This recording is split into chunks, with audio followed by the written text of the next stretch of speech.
Hello my dear students, कैसे हैं आप लोग। I hope you guys doing great. Welcome back once again. So guys फटाफट सभी बच्चे जुड़ जाइए क्लास में, because as you know that हम लोग का चल रहा है एसएससी जेई के previous year question solution series, जिसमें हम लोग एसएससी के 16 ईयर 16 साल पुराने सभी पेपर को हम लोग सॉल्यूशन कर रहे हैं। 2007 से लेकर 2021 के एसएससी के सभी पेपर को हम लोग सॉल्यूशन कर रहे हैं मैकेनिकल का, सब्जेक्ट वाइज टॉपिक वाइज।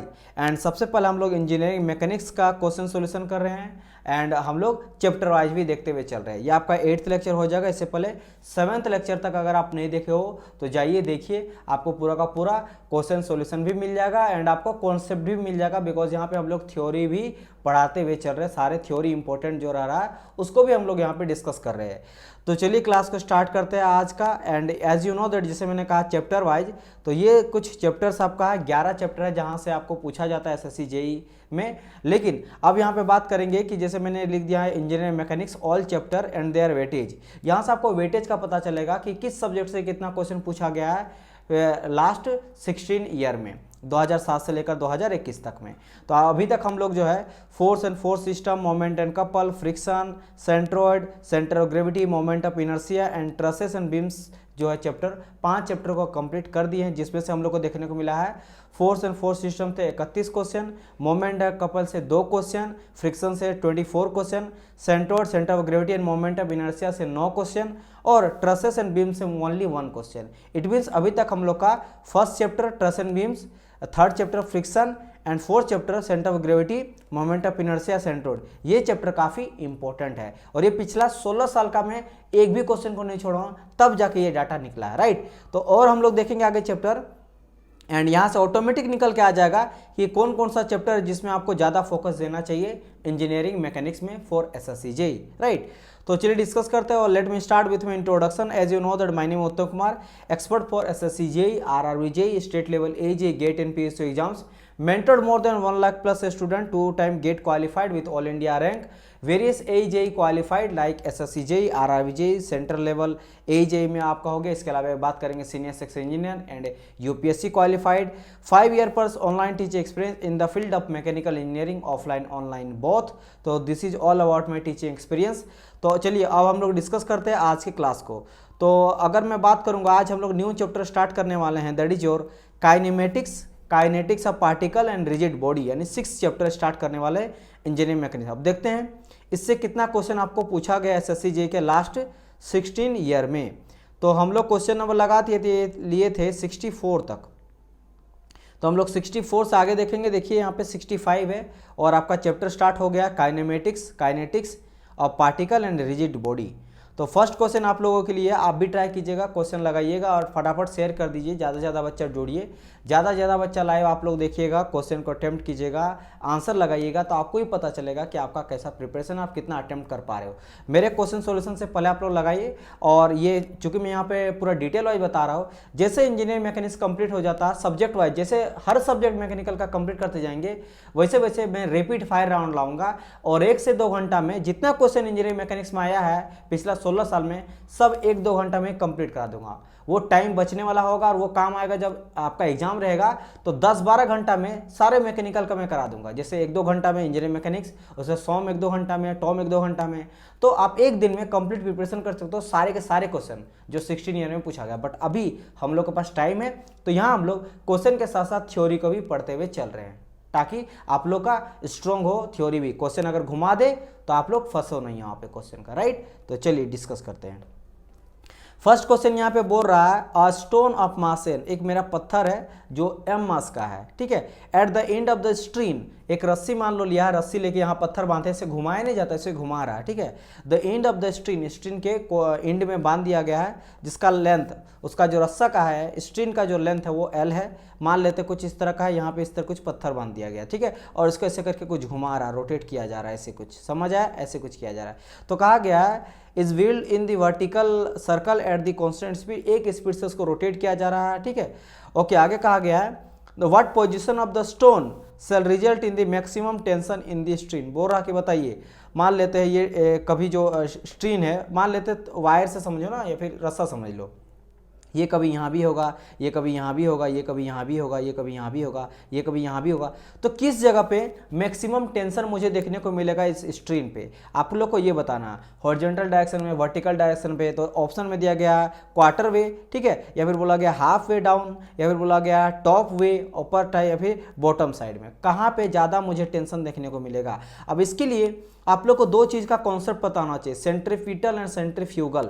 वो चीज़ अगर आपको समझ गए होंगे तो आप लोग, मैं एक लाइन में आप लोग को समझा देता हूँ सेंट्रीपिटल सेंट्रीफ्यूगल क्या होता है। मान लेते हैं मैंने एक रस्सा लिया और यहाँ पे एक पत्थर बांधा है और ये एम मास का है और ये एम मास का कुछ घूम रहा है, क्या कर रहा है, ये रोटेट कर रहा है। तो डियर, अगर मैं बात करेंगे अंदर की ओर, एक सेंटर की ओर फोर्स लगता है, उसको कहते हैं हम लोग सेंट्रीपिटल फोर्स, और एक जस्ट इसको बैलेंस करता है न्यूटन थर्ड लॉ के according, every action is a equal and opposite reaction. तो इसको बैलेंस करने के लिए जस्ट एक बाहर की तरफ फोर्स लगता है, उसको हम लोग बोलते हैं सेंट्रीफ्यूगल फोर्स। तो जो अंदर की लगता है सेंट्रीपिटल, बाहर जाता है सेंट्रीफ्यूगल। समझ आए? ये हम लोग वॉशिंग मशीन में भी देखने को मिलता है, कपड़ा धोते वो बाहर की ओर फेंकता है, ठीक है, या फिर प्लेनेट वगैरह चारों तरफ घूमता है, वो भी एक तरह से बंधा हुआ है। तो सभी सेंट्रीपिटल सेंट्रीफ्यूगल का ये सब जो है एग्जाम्पल है। जो अंदर की ओर लगता है उसको सेंट्रीपिटल, जो बाहर की ओर जाता है उसको सेंट्रीफ्यूगल। और ये सेंट्रीपिटल और सेंट्रीफ्यूगल का जो वैल्यू होता है वो क्या हो जाता है, वैल्यू विल बी योर, एक सेकंड, ये क्वेश्चन जो सही है ना मेरा, मैं क्वेश्चन अगर मैच कर लेता हूँ, हाँ सही है सही है। तो ये हो जाता है मेरा mv²/r, या r ले लो या फिर l ले लो। l बेसिकली लेंथ होता है, फिर रेडियस होता है, जो ये रेडियस है ना यहाँ से यहाँ तक का, ये रेडियस जहाँ पे बॉडी मेरा मूव कर रहा है, जिस सर्कल में रोटेट कर रहा है वो r। तो ये r हो जाता है, m मास हो जाता है, v इसका वेलोसिटी हो जाता है। तो this is the value of centripetal और सेंट्रीफ्यूगल फोर्स। अब इसी का यूज करके हम लोग को इस क्वेश्चन को सॉल्यूशन करना है। बाकी इसका m मास रहेगा, तो अगर मास इसका कुछ रहेगा तो कुछ ना कुछ तो ये भाई इसका वेट भी रहेगा, डाउनवर्ड डायरेक्शन पे जाएगा, इजंट इट। तो उस बेसिस में हम लोग इक्वेशन निकालेंगे। यहाँ से आप समझ गए होंगे सेंट्रीपिटल क्या होता है एंड सेंट्रीफ्यूगल क्या होता है। तो यहाँ से बस एक चीज़ आप लोग को ध्यान रखना है, और वो क्या है सर, वो आपका ये है कि हम लोग फॉर्मूला यहाँ पे क्या यूज करेंगे, फॉर्मूला यूज करेंगे mv²/r, mv²/r। मेरे पास यहाँ पे जो क्वेश्चन मैं आप लोगों को लिखाता हूँ उसको चेक करने के लिए मेरे पास क्वेश्चन रहता है, मैं डाउनलोड करके रख लेता हूँ ताकि लिखवा के, ताकि अगर कोई दिक्कत हो क्वेश्चन पे, कोई ऑप्शन में गलत हो तो मैं चेक कर लेता हूँ, ठीक है, फटाफट आप लोग को यहाँ पे पता चलता है। नहीं तो ऐसा ना हो कि आप लोग को गलत क्वेश्चन मिल जाए, इजंट इट। और वैसे भी ये क्वेश्चन जो रहता है ना वो टाइप किया गया क्वेश्चन नहीं रहता है, ये एक्चुअल जो आपका प्रीवियस ईयर में दिया गया उसी से बनाया गया क्वेश्चन। आप यहाँ पे देखो बैकग्राउंड को हटा के, व्हाइट बैकग्राउंड को हटा के रखा गया है, ठीक है, ये बनाया गया क्वेश्चन है। देखो ये बनाया गया क्वेश्चन है, ऐसा नहीं है बनाया गया मतलब इसको बस उसी से फोटो खींच के मतलब पीपीटी फॉर्म में क्रिएट किया गया है, ये कोई टाइपिंग वाला क्वेश्चन नहीं है, ठीक है। यह ऐसा इसलिए करते हैं ताकि आप लोग को पता चले कि रियल क्वेश्चन मिले एसएससी का।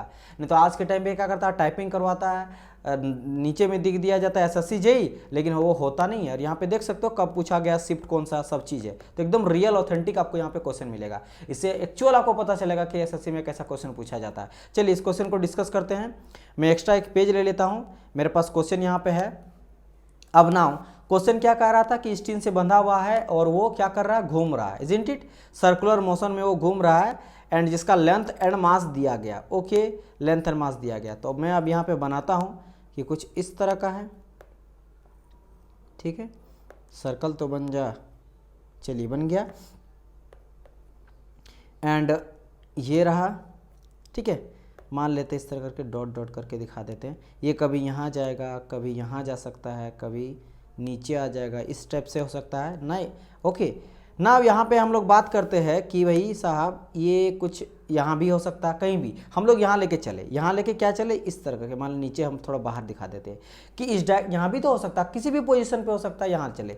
और मैं क्या करा, वर्टिकल पोजीशन से मैंने लेट मान लिया, यहाँ पे क्या मैंने लेट जो स्ट्रीन मेरा है, स्ट्रीन मेक्स एन एंगल थीटा, ये मैंने थीटा मान लिया, जो स्ट्रीन है वो थीटा एंगल पे मैंने ले लिया। Let string make an angle theta with कौन सा, हॉरिजॉन्टल के साथ बना रहा है, देखो हॉरिजॉन्टल के साथ बना रहा है, विथ सॉरी वर्टिकल बोलेंगे इसको, वर्टिकल एक्सिस। तब मेरा टेंशन क्या होगा, तब मेरा क्या होगा, टेंशन क्या होगी, यही तो बोला है ना कि मैक्सिमम टेंशन क्या होगा, उसी बेसिस पे हम लोग अलग अलग पोजीशन पे निकालेंगे। चलो इसको मैं नोमेनक्लेचर भी कर देता हूँ कि मैंने माना कि यहाँ पे है ना जो तो ए पॉइंट है, जब पूरा डाउनवर्ड वर्टिकल में नीचे में है, मान लेते यहाँ चल जाता बी पॉइंट में, तो अब देखो वर्टिकल से क्या हो जाएगा 90 डिग्री आ गया, तो बी में। सी मान लो यहाँ चल जाएगा और डी पॉइंट यहाँ पे है और सेंटर यहाँ से ओ है। तो इस टाइप से हम लोग ए में निकालेंगे, बी में निकालेंगे, सी में निकालेंगे, डी में निकालेंगे, देखेंगे कहाँ पे मुझे मैक्सिमम टेंशन देखने को मिलेगा। ठीक है, अच्छा ठीक है। अब इसको थोड़ा सा हम लोग रिजॉल्व कर लेते हैं। रिजॉल्व कैसे करेंगे सर जी? रिजॉल्व मैं यहाँ पे करूँगा कि पहली बात, अगर ये मेरा कोई बॉडी है और यहाँ पे थीटा एंगल बना रहा है, तो मान लेते हैं मास कहाँ पे, ये बॉडी का कोई इस तरह करके है, ठीक है, बॉडी मेरा है यहाँ पे। अब इसका कुछ ना कुछ तो mg रहेगा, जैसे मैंने कहा इस बॉडी का कुछ क्या रहेगा, वेट रहेगा। वेट मतलब मास इंटू ग्रेविटी, है ना, मास इंटू mg हो जाएगा, W इक्वल टू, अच्छा ठीक है सर जी। एंड जो थीटा एंगल है यहाँ पे, मुझे लग रहा है इसको थोड़ा सा बड़ा करना पड़ेगा, थोड़ा सा मैं इसको रिसाइज कर लेता हूँ, इज़न्ट इट, ताकि समझाने में दिक्कत ना हो। ओके, हो गया यहाँ पे। एंड यहाँ मैंने थीटा इसको माना है, इस एंगल को क्या लिया है, इसको मैं यहाँ बाहर दिखा देता हूँ, नहीं यहाँ नहीं, यहीं मैं दिखा देता हूँ थोड़ा सा, ये मेरा थीटा माना है, वो थीटा हो जाएगा, यहाँ भी थीटा हो जाएगा, बात एक ही है, एक्सटेंड मैंने थोड़ा बाहर मैंने कर दिया, अच्छा ठीक है। अब यू नो दैट हम लोग इसको रिजॉल्व करते हैं, अगर mg यहाँ पे है और थीटा एंगल बना रहा है, तो ये वाला क्या हो जाएगा, ये हो जाएगा मेरा mg cos थीटा, ये तो आप लोग को पता ही है, अच्छा ठीक है सर। एंड मैंने आप लोग को बताया था सेंट्रीपिटल और सेंट्रीफ्यूगल फोर्स का वैल्यू क्या हो जाता है सर, mv²/r।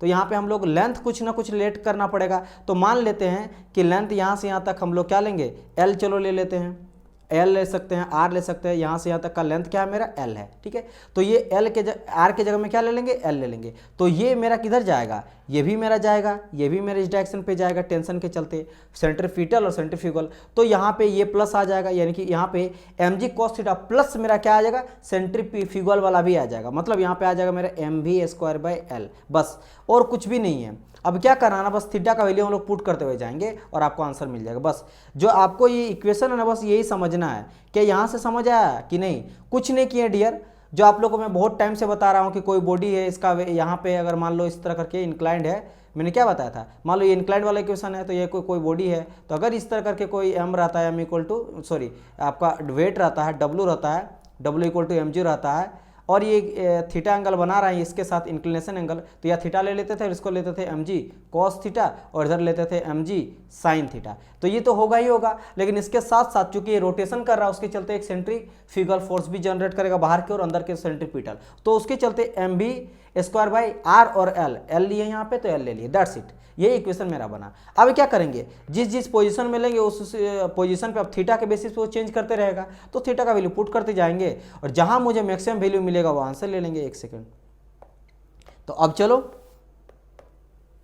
अब हम लोग यहाँ पे क्या करेंगे, फर्स्ट इक्वेशन लेंगे, एट कहाँ लेंगे बताइए, एट थीटा इक्वल टू ले लेते हैं, चलो पहले 90 डिग्री में, मतलब मान लेते हैं एट पॉइंट बी पे देखो जाएगा, तो यहाँ से यहाँ तक कितना हो जाएगा, 90 आ जाएगा। चलिए इसके लिए तो यही सेम चीज़ यहाँ पे पुट करेंगे, तो टेंशन कितना हो जाएगा, एट पॉइंट बी, टी माना टेंशन है ना, तो ये देख लो यहाँ से जा रहा है एट पॉइंट बी टेंशन, तो बस यही चीज़ को वैल्यू पुट करेंगे, थीटा का जगह बस 90 वैल्यू पुट कर देंगे, तो यहाँ हो जाएगा मेरा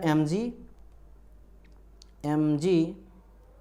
अच्छा cos 90 का वैल्यू कितना हो जाएगा, क्योंकि यहाँ पे चलो मैं एक बार लिख ही देता हूँ, नहीं बड़ा नहीं कर देता, तो डायरेक्ट मैं यहाँ लिख देता हूँ, cos 90 का वैल्यू हो जाता है डियर मेरा 0, तो ये तो पूरा का पूरा वैल्यू मेरा जो है वो 0 हो जाएगा, mg इंटू 0 हो गया, एंड प्लस बात करेंगे हम लोग यहाँ पे क्या, mv²/L, तो ये आ जाएगा mv²/L, यानी फाइनली मेरा क्या है यहाँ पे मिला, tv इक्वल टू मिल जाएगा मेरा mv²/L, यही आ गया मेरा फाइनल। मेरा बात समझ आया कि नहीं, यहाँ पे क्या मिला मुझे, mv²/L पहला। सेकंड बात करेंगे हम लोग फटाफट अब कर देते हैं, अब हम लोग थीटा इक्वल टू ले लेते हैं क्या भाई 180 सी पे ले लेते हैं, ठीक है, तो थीटा इक्वल टू 180 आ जाएगा, इफ करके लिखना, इफ तो टी सी पे आएगा 180, तो फिर से यहाँ पे मेरा 180, तो पहले बात करेंगे सर cos 180 का वैल्यू कितना होता है, cos 180 का वैल्यू होता है -1, इट मीन्स यहाँ पे हम लोग का जो वैल्यू है mg cos थीटा ये -1 में आएगा, तो -1 आ जाएगा मेरे mg, ठीक है। तो हम यहाँ पे क्या करेंगे, आ जाएगा मेरा -mg, एक काम करते हैं ना हम लोग, सबसे पहले mv ही लिख देते हैं, ठीक है, क्योंकि वो माइनस में आ जाएगा, mv²/L और माइनस यहाँ पे कर देते हैं mg, -mg समझ आया, क्योंकि यहाँ पे cos 180 का वैल्यू -1 आया, तो ये मुझे यहाँ से मिल गया। तो पहला एक मिला था दिस मच, है ना, जब मेरा 90 में था, ठीक है, जब मेरा यहाँ पे 180 गया तो ये हुआ। थर्ड वाला देख लेते हैं। इफ कितना ले लेंगे, अब हम लोग ले लेंगे 180 हो गया ना, हम लोग 0 ले लेते हैं, मतलब ए पे ही लेते हैं, एट पॉइंट ए। तो एक ए के लेके चलते हैं, तो इफ थीटा इक्वल टू ले लेंगे यहाँ पे 0। अब बात करेंगे सर कॉस 0 का वैल्यू कितना होता है, तो कॉस 0 का वैल्यू कितना होता है बताइए आप ही लोग। तो सर जी कॉस 0 का वैल्यू मेरा 1 होता है, तो मैं यहाँ पे लूँगा क्या, आ जाएगा मेरा यहाँ पे टी ए इक्वल टू आ जाएगा mv²/l और प्लस आ जाएगा मेरा mg। तो पूछा गया था कि सर जी मैक्सिमम कहाँ पे होगा, तो आप खुद ही देख सकते हो कि मैक्सिमम मेरा कहाँ पे निकला। आप बताइए कहाँ पे ज़्यादा वैल्यू मैक्सिमम मिला, तो आप बोलेंगे सर सबसे ज़्यादा तो मुझे टी ए पे मिला।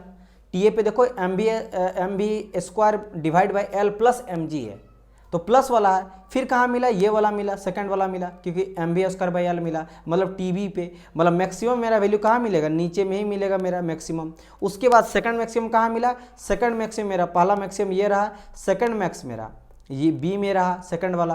फिर थर्ड मैक्स सबसे मिनिमम कहाँ रहा, माइनस कर दे रहे सी पे, सी में मेरा सेकंड मैक्स। जब ऊपर जाएगा तो सबसे कम टेंशन लगेगा। आप ही अब ये चीज़ देखो, अब मान लो यहाँ मेरा मैक्सिमम थर्ड मैक्सिमम, मतलब या मिनिमम बोल सकते हैं। अब मान लो कोई एक पत्थर लेके, अब पत्थर लेके आप ना उसको बाल्टी से खींच रहे हो, पानी निकाल रहे हो, आपको ज़्यादा टेंशन लगेगा। अब उसको छोड़ो, जब छोड़ते हो तो आपको कम वजन फील होता है। तो सिंपली जब ऊपर जाएगा ना, आप रस्सी बांध के ऊपर में पत्थर रखो और ऐसे फेंकोगे, आपको टेंशन रस्सी में आएगा नहीं आएगा, लेकिन उसको नीचे कर दो, नीचे कर दो, ज़्यादा टेंशन। तो ऑब्वियसली बात है, थिंकिंग वाला चीज़ था कि बॉटम में मुझे मैक्सिमम मिलेगा, लेकिन हाँ एक थोड़ा सा प्रूव करके आप लोगों को दिखा दिया और सेंट्रीपिटल सेंट्रीफ्यूगल फॉर्मूला से भी निकाल लिया। यानी कि मुझे पता चला, एक सेकंड, कि टी ए ग्रेटर देन क्या है, उसके बाद टीवी है, उससे ग्रेटर देन मेरा क्या टी सी, सबसे कम मेरा टी सी है, सबसे मैक्सिमम मेरा टी ए है। यानी कि हम लोग यहाँ लिख सकते हैं, so maximum tension in stream at the bottom of circle. ये चीज हो गया मेरा, this will be your answer of this question. तो देखते हैं क्या है मेरा, at the bottom of the circle, D हो जाएगा करेक्ट आंसर। ये 2020 का क्वेश्चन है, तो प्रैक्टिस जरूर कर लेना, इस तरह का क्वेश्चन आ सकता है। चलिए आगे बढ़ते हैं। क्वेश्चन नंबर अब इजी है, choose the correct equation for the velocity in the term of distance. भाई साहब ये वेलोसिटी कब आ रहा है, वेलोसिटी क्या होता है, change in displacement, displacement upon time, यानी एस से दिखाया गया, तो D S upon D T हो जाएगा यहाँ पे करेक्ट आंसर। तो अब बताइए इसमें कोई इशू नहीं है ना, आई होप सो कि ये चीज़ आप लोग को जानते ही होंगे। बेसिकली क्या होता है वेलोसिटी को हम लोग कैसे डिफाइन करते हैं। अब ये सब तो बहुत ही बच्चा चीज़ है, हम लोग 8, 9, 6, 7 से पढ़ते आए जा रहे हैं। इसे बेसिकली हम लोग बोलते हैं रेट चेंज ऑफ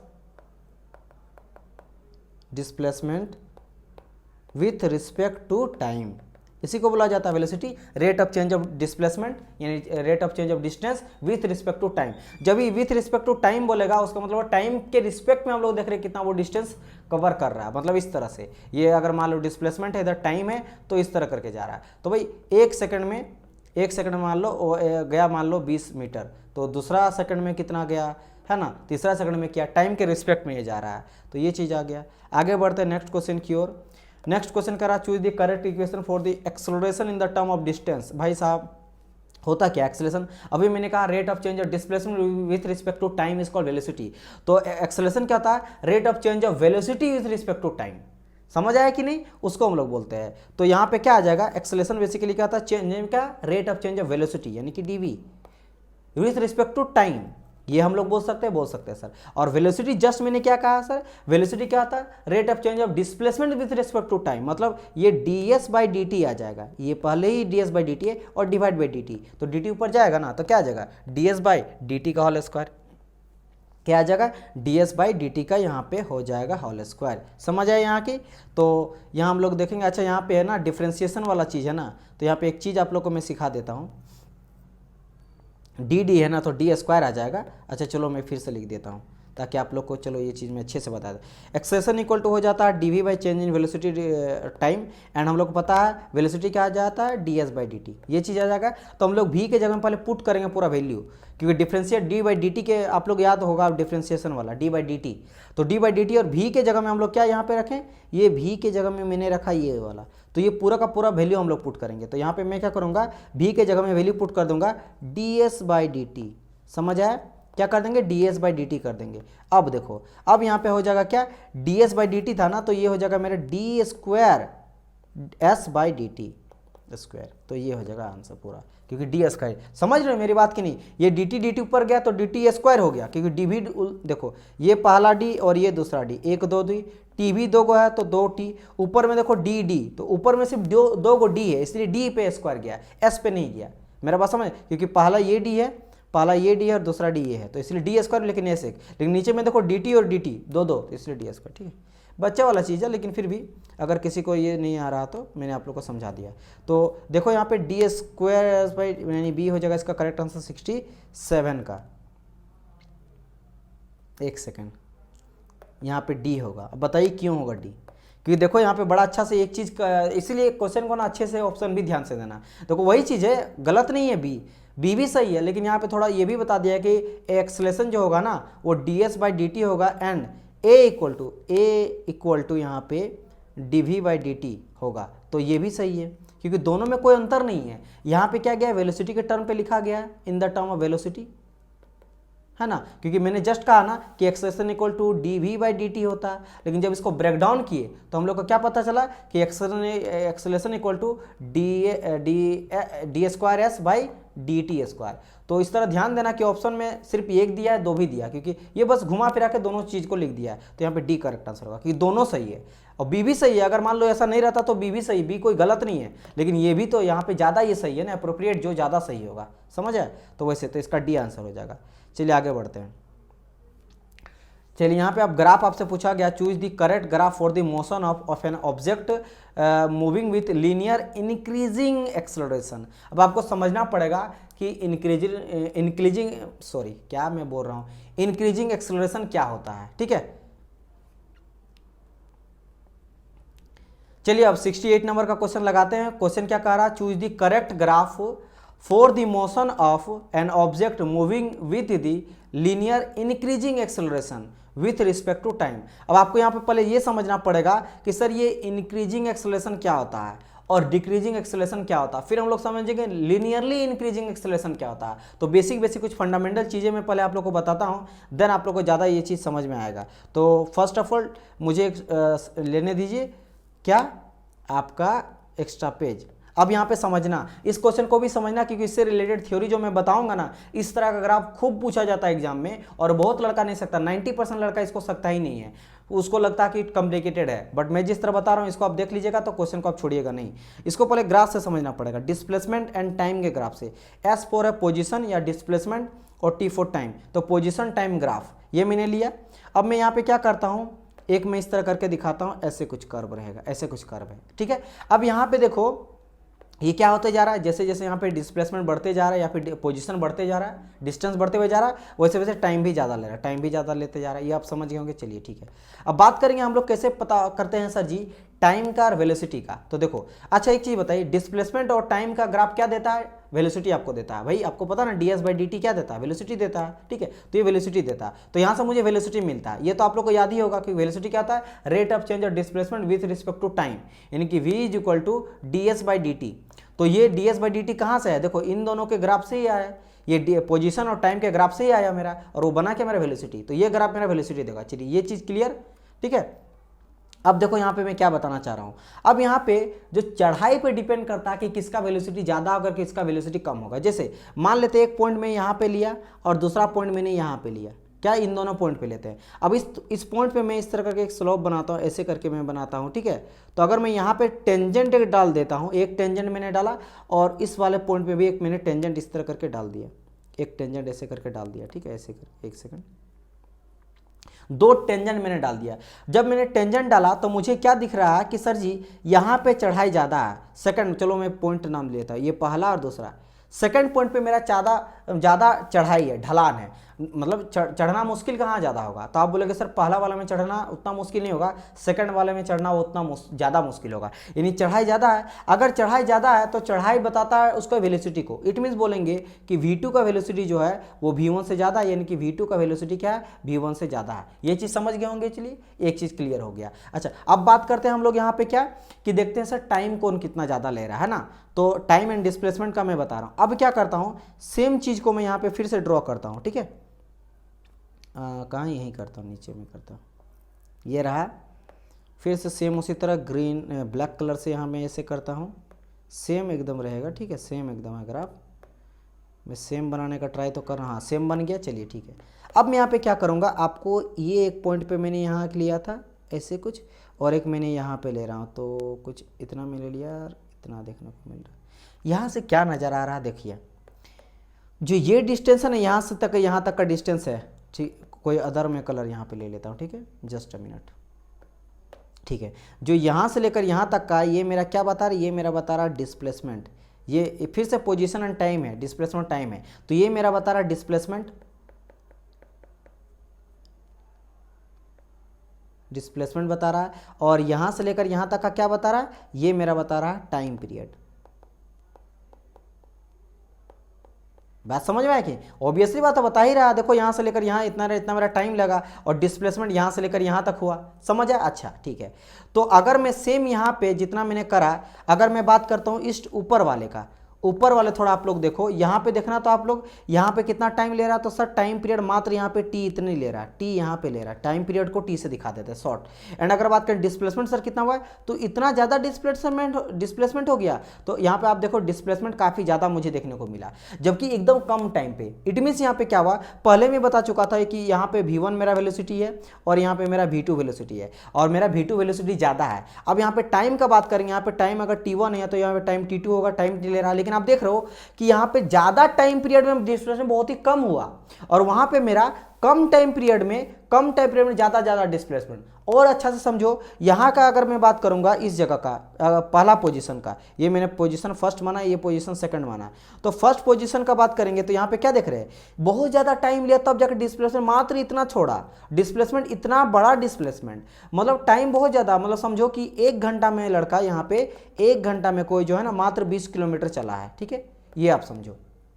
लेकिन सेकंड वाला में देखेंगे ना कि सर जी यहाँ तो टाइम बहुत कम है, जबकि डिस्प्लेसमेंट खूब, मतलब यहाँ पे मात्र कोई जो है ना 20 मिनट में जो है वो 2 किलोमीटर चल गया या फिर 4 किलोमीटर चल गया है। तो आप यहाँ पे क्या देख रहे हो कि sir ji it means velocity ज़्यादा होगा तभी तो इतना डिस्प्लेसमेंट देखने को मिल रहा है, बिल्कुल सही। इट मीन्स जो मैंने पहले बताया कि V2 जो है वो ग्रेटर देन V1 है। अच्छा, यानी कि जैसे जैसे टाइम बढ़ते हुए जा रहा है, देखो कैसे जा रहा है, ग्राफ तो ऊपर की ओर जा रहा है, स्टार्ट किया नीचे से ऊपर की ओर जा रहा है, मतलब जैसे जैसे ऊपर की ओर जा रहा है वैसे वैसे वेलोसिटी मेरा बढ़ रहा है। इट मीन्स मेरा कैसा, यहाँ पे बात करेंगे एक्सेलरेशन मेरा पॉजिटिव है, ठीक है। तो एक सेकंड मैं सभी को हटाता हूँ, ठीक है, ओके, ये मैं सेकंड पॉइंट को यहाँ लिख देता हूँ।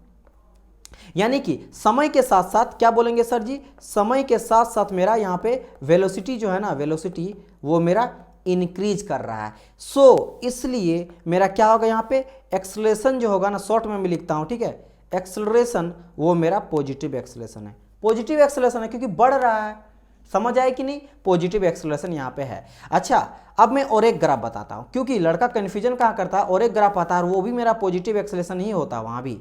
तो मैं वहाँ पे नेक्स्ट पेज चलता हूँ क्योंकि यहाँ पे मुझे और बताना है, ठीक है, और एक पेज लेते हैं यहाँ पे। अब देखो सेकंड ग्राफ, एक सेकंड, ग्राफ हम लोग किस तरह बनाए थे, रेड था और ग्रीन ब्लैक था ना, वही मैं कलर ले रहा हूँ ताकि आप लोग को ज़्यादा फील करा पाऊँ, ठीक है। अब देखो, अब मैं यहाँ पे फिर से वही है, डिस्प्लेसमेंट है और टाइम वाला है, ठीक है।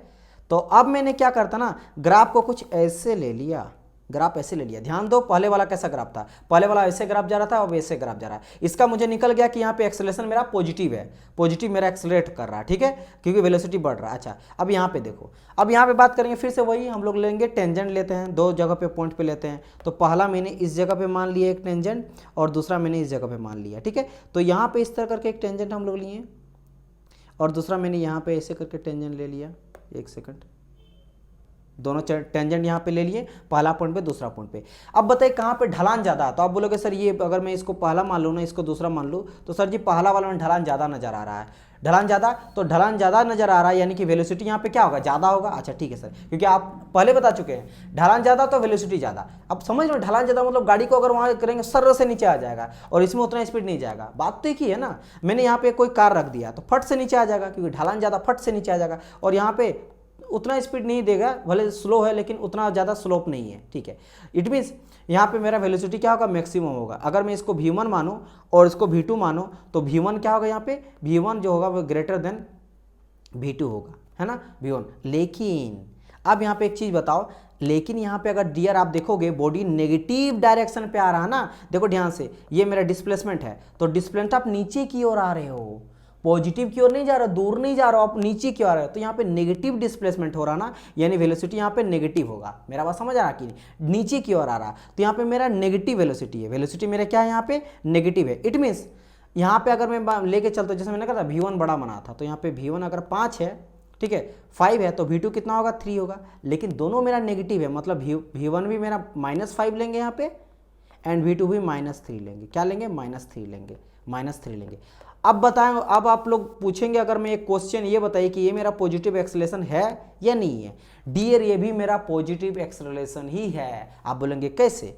पॉजिटिव एक्सेलरेशन क्या होता है? टाइम के साथ अगर मेरा वेलोसिटी बढ़ता है, यही तो होगा ना। आप बताओ -3 बढ़ा है या फिर -5 बढ़ा है, तो आप बोलोगे सर -5 तो ज़्यादा नेगेटिव, मतलब -3 बढ़ा है, तो अभी भी V2 जो है वो बड़ा है, अभी भी क्या है V2 मेरा बड़ा है, तो यहाँ पे मैं बोलूँगा अभी भी टाइम, क्योंकि अब नीचे की ओर आ रहा, अब ऊपर नहीं जा रहा है। इससे पहले मैंने बताया था कि इस वाले में क्या कर रहा था, हम लोग ऊपर की ओर जा रहे थे, ठीक है, पॉजिटिव जा रहे थे, ठीक है, लेकिन इस बार क्या हो रहा है, नेगेटिव जा रहे हैं, नीचे आ रहे हैं, इसीलिए -5 से -3 नीचे की ओर आ रहा है, नीचे की ओर आ रहा है। इट मीन्स यहाँ पे हम लोग बोलेंगे कि सर जी मेरे यहाँ पे वेलोसिटी क्या है, मेरा वेलोसिटी नेगेटिव हो रहा है, वेलोसिटी मेरा नेगेटिव हो रहा है, लेकिन अभी भी मेरा V2 जो है ना वो बड़ा है V1 से, मतलब टाइम के साथ मेरा वेलोसिटी क्या हो रहा है, पॉजिटिव ही हो रहा है। कैसे? बिकॉज V2 के मेरा क्या है -3, और यू नो दैट -3 जो है -5 से बड़ा है, और मतलब देखो V2 से मतलब जैसे जैसे नीचे आ रहा है वेलोसिटी मेरा बढ़ते जा रहा है, और वहाँ भी क्या कर रहे थे, जैसे जैसे हम लोग ऊपर जा रहे हैं वेलोसिटी मेरा बढ़ते जा रहा है। मेरा बात समझ आया कि नहीं? देखो यहाँ पे मेरा क्या था, V2 बाद में आया था तो वो बड़ा था, ठीक है, और यहाँ मेरा कौन आया पहले, यहाँ भी मेरा V2 आया, और V2 यहाँ भी बढ़ा है, तो टाइम के साथ बढ़ा, लेकिन नेगेटिव है। तो यहाँ भी हम लोग बोल सकते हैं कि एक्सेलरेशन यहाँ भी जो है ना, एक्सेलरेशन यहाँ भी मेरा पॉजिटिव ही है, पॉजिटिव यहाँ भी एक्सेलरेशन है, यहाँ भी मेरा पॉजिटिव एक्सेलरेशन है, बस टाइम के साथ वेलोसिटी बढ़ रहा है, और यहाँ पे टाइम के साथ वेलोसिटी जो है वो नेगेटिव यानी कि घट रहा है। दोनों में ये डिफरेंस है। ये क्या किसी बच्चा को समझ आया कि नहीं? अब बात करते हैं, ग्राफ जाते हैं, अब आप लोग को कन्फ्यूजन में डालते हैं। अब आप बोलेंगे सर जी इंक्रीजिंग एक्सेलरेशन, अच्छा ठीक है सर तो सर यहाँ इस हिसाब से बी भी करेक्ट आंसर हो सकता है, डी भी करेक्ट आंसर हो सकता है। अब इन दोनों में क्या चूज करेंगे, यही आपका होगा। यहाँ तो चेंज ही नहीं होगा, फर्स्ट वाले में तो चेंज होगा ही नहीं, क्योंकि जितना टाइम जा रहा है उतना ही डिस्टेंस यहाँ जा रहा है, वेलोसिटी और टाइम के बीच में सेम है। तो चेंज इन एक्सेलरेशन, मतलब देखो अगर मैं एक्सेलरेशन निकालूंगा तो चेंज इन वेलोसिटी, तो वेलोसिटी चेंज यहाँ पे होगा ही नहीं। अब बहुत सारे बच्चों को ये समझ नहीं आएगा, तो कैसे, मैं यहाँ पे एक समझाता हूँ। यहाँ पे अभी डिस्कस करेंगे बी एंड डी में, डोंट वरी, पहले मैं ए में समझाता हूँ ये क्यों नहीं होगा। मान लेते हैं यहाँ पे 1 सेकंड है टाइम, ये 2 सेकंड है, और मैं यहाँ पे जा रहा हूँ, वेलोसिटी जो है 10 है, फिर 20, इस तरह करके वेलोसिटी चेंज हो रहा है। तो मान लेते हैं हम लोग निकालते हैं क्या, एक्सेलरेशन निकालते हैं, चेंज इन वेलोसिटी, ठीक है, यहाँ पे निकालते हैं। तो क्या हो जाएगा, पहले हम लोग 10 भाई वेलोसिटी अपन टाइम निकालते हैं, तो पहला पॉइंट के लिए तो 10/1 सेकंड, तो यहाँ पे 10 निकला। अब दूसरा पॉइंट के लिए, दूसरा पॉइंट के निकालेंगे, तो दूसरा सेकंड के लिए 20 चल गया अभी तक, तो भाई 20 जो भी वेलोसिटी गया कितना सेकंड में, 2 सेकंड में 2, तो फिर से काटेंगे तो 10। तो देख रहे हो ना यहाँ पे A2 - A1 क्या कोई डिफरेंस है, 10 - 10 तो 0 निकला। तो यहाँ पे क्या कोई अंतर आपको ना रहा, डिफरेंस है नहीं, यहाँ पे एक्सेलरेशन चेंज ही नहीं हो रहा है, तो इसीलिए तो लीनियरली जा रहा है, तो इसको तो ऑप्शन लेंगे ही नहीं, और ये भी नहीं होगा, ठीक है, होगा ये या फिर ये हो सकता है, ये होगा या फिर ये होगा। अब इन दोनों में कौन होगा वो समझो। अब देखो जैसे मैंने यहाँ कहा कि सर जी यहाँ पे मेरा वेलोसिटी टाइम के साथ बढ़ रहा, तो एक्सेलरेशन मेरा क्या है, पॉजिटिव है। बट माय डियर स्टूडेंट यहाँ पे एक्सेलरेशन तो पॉजिटिव है, लेकिन मेरा लीनियरली यहाँ पे बढ़ रहा है। अब उसको प्रूव करने के लिए मैंने यहाँ पे पेज छोड़ा था, अब उसको कैसे प्रूव करेंगे। अब यहाँ पे देखो मैं यहाँ पे क्या करता हूँ, एक्सेलरेशन क्या होता है, change in velocity upon change in time, यानी कि v final minus v initial, ठीक है, और divide by t2 - t1, T2 - T1। अब एक्सेलरेशन इक्वल टू फिर से निकालते, देखो v final minus v initial है ना, तो अगर मैं बात करूंगा v फाइनल मेरा क्या, v2 मेरा बड़ा है, यानी बोल सकते हो कि v2 - v1 divide by t2 - t1। अब मेरा v1 यहाँ पे क्या था, बड़ा था, v1 क्या था मेरा यहाँ पे बड़ा था, सेम t2 मेरा यहाँ पे बड़ा था, ठीक है, यानी कि बड़ा में से छोटा घट रहा, तो फिर भी पूरा का पूरा टर्म मुझे क्या देगा, पॉजिटिव टर्म देगा, ठीक है, ये मेरा पॉजिटिव टर्म देगा और नीचे भी मेरा क्या देगा, पॉजिटिव टर्म देगा, यानी ये इज इक्वल टू मेरा क्या होगा, पॉजिटिव ही बनाया देगा, क्या देगा मेरा, पॉजिटिव ही टर्म देगा। इट मीन्स यहाँ पे क्या हो रहा है कि जो एक्सेलरेशन है वो मेरा जीरो से बड़ा है, एक्सेलरेशन क्या है मेरा, जीरो से बड़ा है, यानी कि एक्सेलरेशन जो है वो पहली बात पॉजिटिव है और ये मेरा लीनियरली धीरे धीरे बढ़ते जा रहा है, तो ये मेरा क्या है, लीनियरली पॉजिटिव एक्सेलरेशन है, लीनियर पॉजिटिव एक्सेलरेशन है, तो लीनियरली पॉजिटिव एक्सेलरेशन, यानी कि इसका करेक्ट आंसर कौन सा हो जाएगा मेरा, बी नंबर हो जाएगा। बात करते हैं डी क्यों नहीं होगा, क्योंकि यहां पे अगर मैं देखूंगा ना तो ये टाइम के साथ जो है बढ़ रहा है, लेकिन यहां पे देखो मेरा बात समझो, जब यहां पे करेंगे देखो यहीं से समझना, जो ए निकाले थे V2 माइनस V1 और V2 मेरा क्या था, बड़ा था, ठीक है, बड़ा में से छोटा को घटाए थे, लेकिन जब मैं यहाँ पे V2 माइनस V1 करूंगा और V2 मेरा क्या है यहाँ पे V2 माइनस 3 है, तो माइनस और माइनस तो माइनस आ जाएगा, तो मेरा लीनियरली बढ़ेगा नहीं, ठीक समझ आया, इसीलिए इसको हम लोग नहीं लेंगे और मेरा पहला हो जाएगा ये वाला आंसर, यानी कि इसका करेक्ट आंसर क्या हो जाएगा मेरा, बी नंबर हो जाएगा करेक्ट आंसर। ठीक है, इतना समझ आया कि नहीं, चलिए अब इतना अगर आपको समझ में आ गया तो अब हम लोग आगे बढ़ते हैं नेक्स्ट क्वेश्चन की ओर। नेक्स्ट क्वेश्चन मेरा क्या रहा है यहाँ पे 69, which of the following term can also be used to state the dynamic equilibrium। भाई साहब इक्विलिब्रियम का बात कर रहा है, देखो इक्विलिब्रियम मतलब क्या होता है कि सम ऑफ द फोर्सेस का जो वैल्यू होता है ना वो जीरो होता है, ठीक है, मतलब वो इक्विलिब्रियम कंडीशन में तो कब रहेगा, जब वो अनबैलेंस फोर्स ना रहे, जैसे कोई बॉडी रुका हुआ, इधर से 10 लगाएंगे तो इधर से भी 10 लगा होना चाहिए, तब जाकर रुका हुआ रहेगा, नहीं तो एक तरफ ज़्यादा रहेगा, मूव कर जाएगा, इधर से मान लो 50 न्यूटन का लग रहा है तो नीचे से 50 लगना चाहिए। सेम डायनेमिक इक्विलिब्रियम का रहा, उसमें भी फोर्स लगे मोशन में, लेकिन फिर भी वो all of the forces equal to zero, जैसे यहाँ पे ऑल फोर्सेस क्या कट आउट हो गया, ऑल फोर्सेस का वैल्यू क्या होगा, sum of all forces equal to zero, तो कोई बॉडी अगर मोशन में है ना उसमें भी अगर अलग अलग डायरेक्शन में फोर्स लग रहा है तो वहाँ भी सारे फोर्सेस जो होता है ना, सम ऑफ ऑल फोर्सेस जो है वो जीरो मेरा होना चाहिए तब जाके। तो यहाँ पर which of the following term can be use in state the, किसको डिफाइन करेगा मेरा static equilibrium, translation static kinetic, तो काइनेटिक, ठीक है, यहाँ पे बी स्क्वायर, तो यहाँ पे सी हो जाएगा करेक्ट आंसर। काइनेटिक के बारे में ही बात करते हैं यहाँ पे, ठीक है, क्योंकि काइनेटिक कंसर्न क्या करता है मेरा, काइनेटिक जो आपका इक्विलिब्रियम है ये मेरा कंसर्न करता है उसके मोशन को एंड इट्स कॉज को, यही हम लोग पढ़ते हैं ना, यही डिफरेंस होता है। एक चीज़ बताइए, एक होता है मेरा काइनेटिक, अभी मैं बता देता हूँ, एक होता है मेरा काइनीमेटिक, इन दोनों में डिफरेंस क्या होता है, काइनेटिक जो होता है इसमें हम लोग मोशन और इसका कोज भी लेते हैं, और काइनेमेटिक्स में ओनली मोशन के बारे में डिस्कस करते हैं, ठीक है, उसका कोज मतलब गति किया, क्यों गति किया नहीं पता, लेकिन काइनेटिक्स में हम लोग गति किया तो क्यों किया, मोशन किया तो क्यों किया, उसके पीछे फोर्स लगा इसीलिए, एक्सेलरेशन लगा इसीलिए, तो फोर्स भी पता करते हैं, लेकिन इसमें सिर्फ और सिर्फ मोशन के बारे में बात करते हैं। तो ये काइनेटिक्स और काइनेमेटिक्स में डिफरेंट है। तो काइनेटिक इक्विलिब्रियम में मोशन उसका कोज के बारे में हम लोग स्टडी करते हैं, यानी कि फोर्स और फोर्स के इफेक्ट के बारे में। चलिए आगे बढ़ते हैं। 70 नंबर का आ रहा है, when a body is said to be in dynamic equilibrium, उसका कंडीशन क्या है, जस्ट मैंने आप लोगों को बताया था, क्या हो जाएगा इसका करेक्ट आंसर देखते हैं। When the body is moving with non uniform acceleration, no, when the body is uniform acceleration along the circular path, when the body is uniform motion along the straight line, ये रहेगा C will be correct answer, ठीक है, यहाँ पे बात कर रहा है, क्योंकि यहाँ पे क्या बोला था भाई, स्टेट डायनेमिक इक्विलिब्रियम, तो when the body is in uniform motion along straight line, मतलब स्ट्रेट लाइन में यूनिफॉर्म मोशन में चाह रहा है, उसका फोर्स का इफेक्ट वहां पे जीरो इफेक्ट पड़ रहा है, लेकिन बैलेंस आउट कर दे रहा है, उसको कोई इफेक्ट नहीं पड़ रहा, ठीक है, तो ये करेक्ट आंसर आपका हो जाएगा। उसी तरह स्टैटिक इक्विलिब्रियम बात करेंगे तो मैंने समझाया था आपको, यहाँ पे अगर बोलता है स्टैटिक इक्विलिब्रियम, स्टैटिक मतलब क्या होता है, रुका हुआ, यानी कि स्टैटिक इक्विलिब्रियम कैसे डिफाइन करेंगे, ऑल द मतलब कंबाउंड ऑफ ऑल इफेक्ट, ठीक है, forces acting on a body is zero, समझ आया। चलिए आगे बढ़ते हैं। और जैसे मैंने कहा डायनेमिक इक्विलिब्रियम क्या होता है कि body is uniform motion, body मेरा मोशन में तो रहेगा लेकिन रिजल्टेंट जितने भी फोर्स का वैल्यू होगा वो जीरो होगा, ये चीज़ का ध्यान रखना, एकदम छोटा छोटा चीज़ है। आगे बढ़ते हैं 71, when a body slide down an inclined surface, okay भाई साहब, ये बोल रहा है कि स्लाइड डाउन मेरा इंक्लाइंड सरफेस, वो वाला केस बोल रहा है जब इस तरह का बॉडी रहता नहीं है और इंक्लाइन करता है, the acceleration of a body is given by, acceleration क्या होगा ये तो मैं पहले बता चुका ना, देखो मैं डिस्कस अभी कर देता हूँ।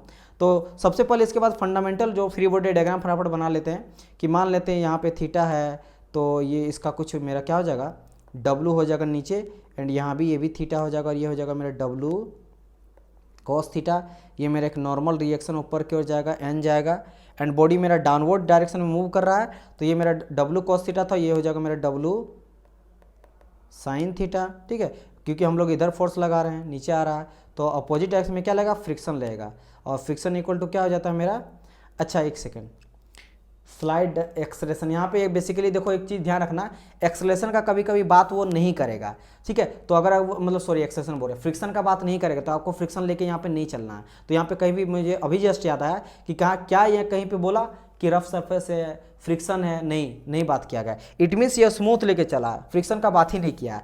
तो अब ये डब्लू साइन थीटा को कौन बैलेंस करेगा, ये बैलेंस करेगा मेरा फोर्स ही बैलेंस करेगा, एक तरह से फोर्स है तो फोर्स ही करेगा, यानी कि F equal to M A ही बैलेंस करेगा, एफ इक्वल टू कौन करेगा, एम ए ही इसको यहाँ पे बैलेंस करेगा। समझ आया कि नहीं, चलिए ये चीज़ मेरा यहाँ पे हो गया।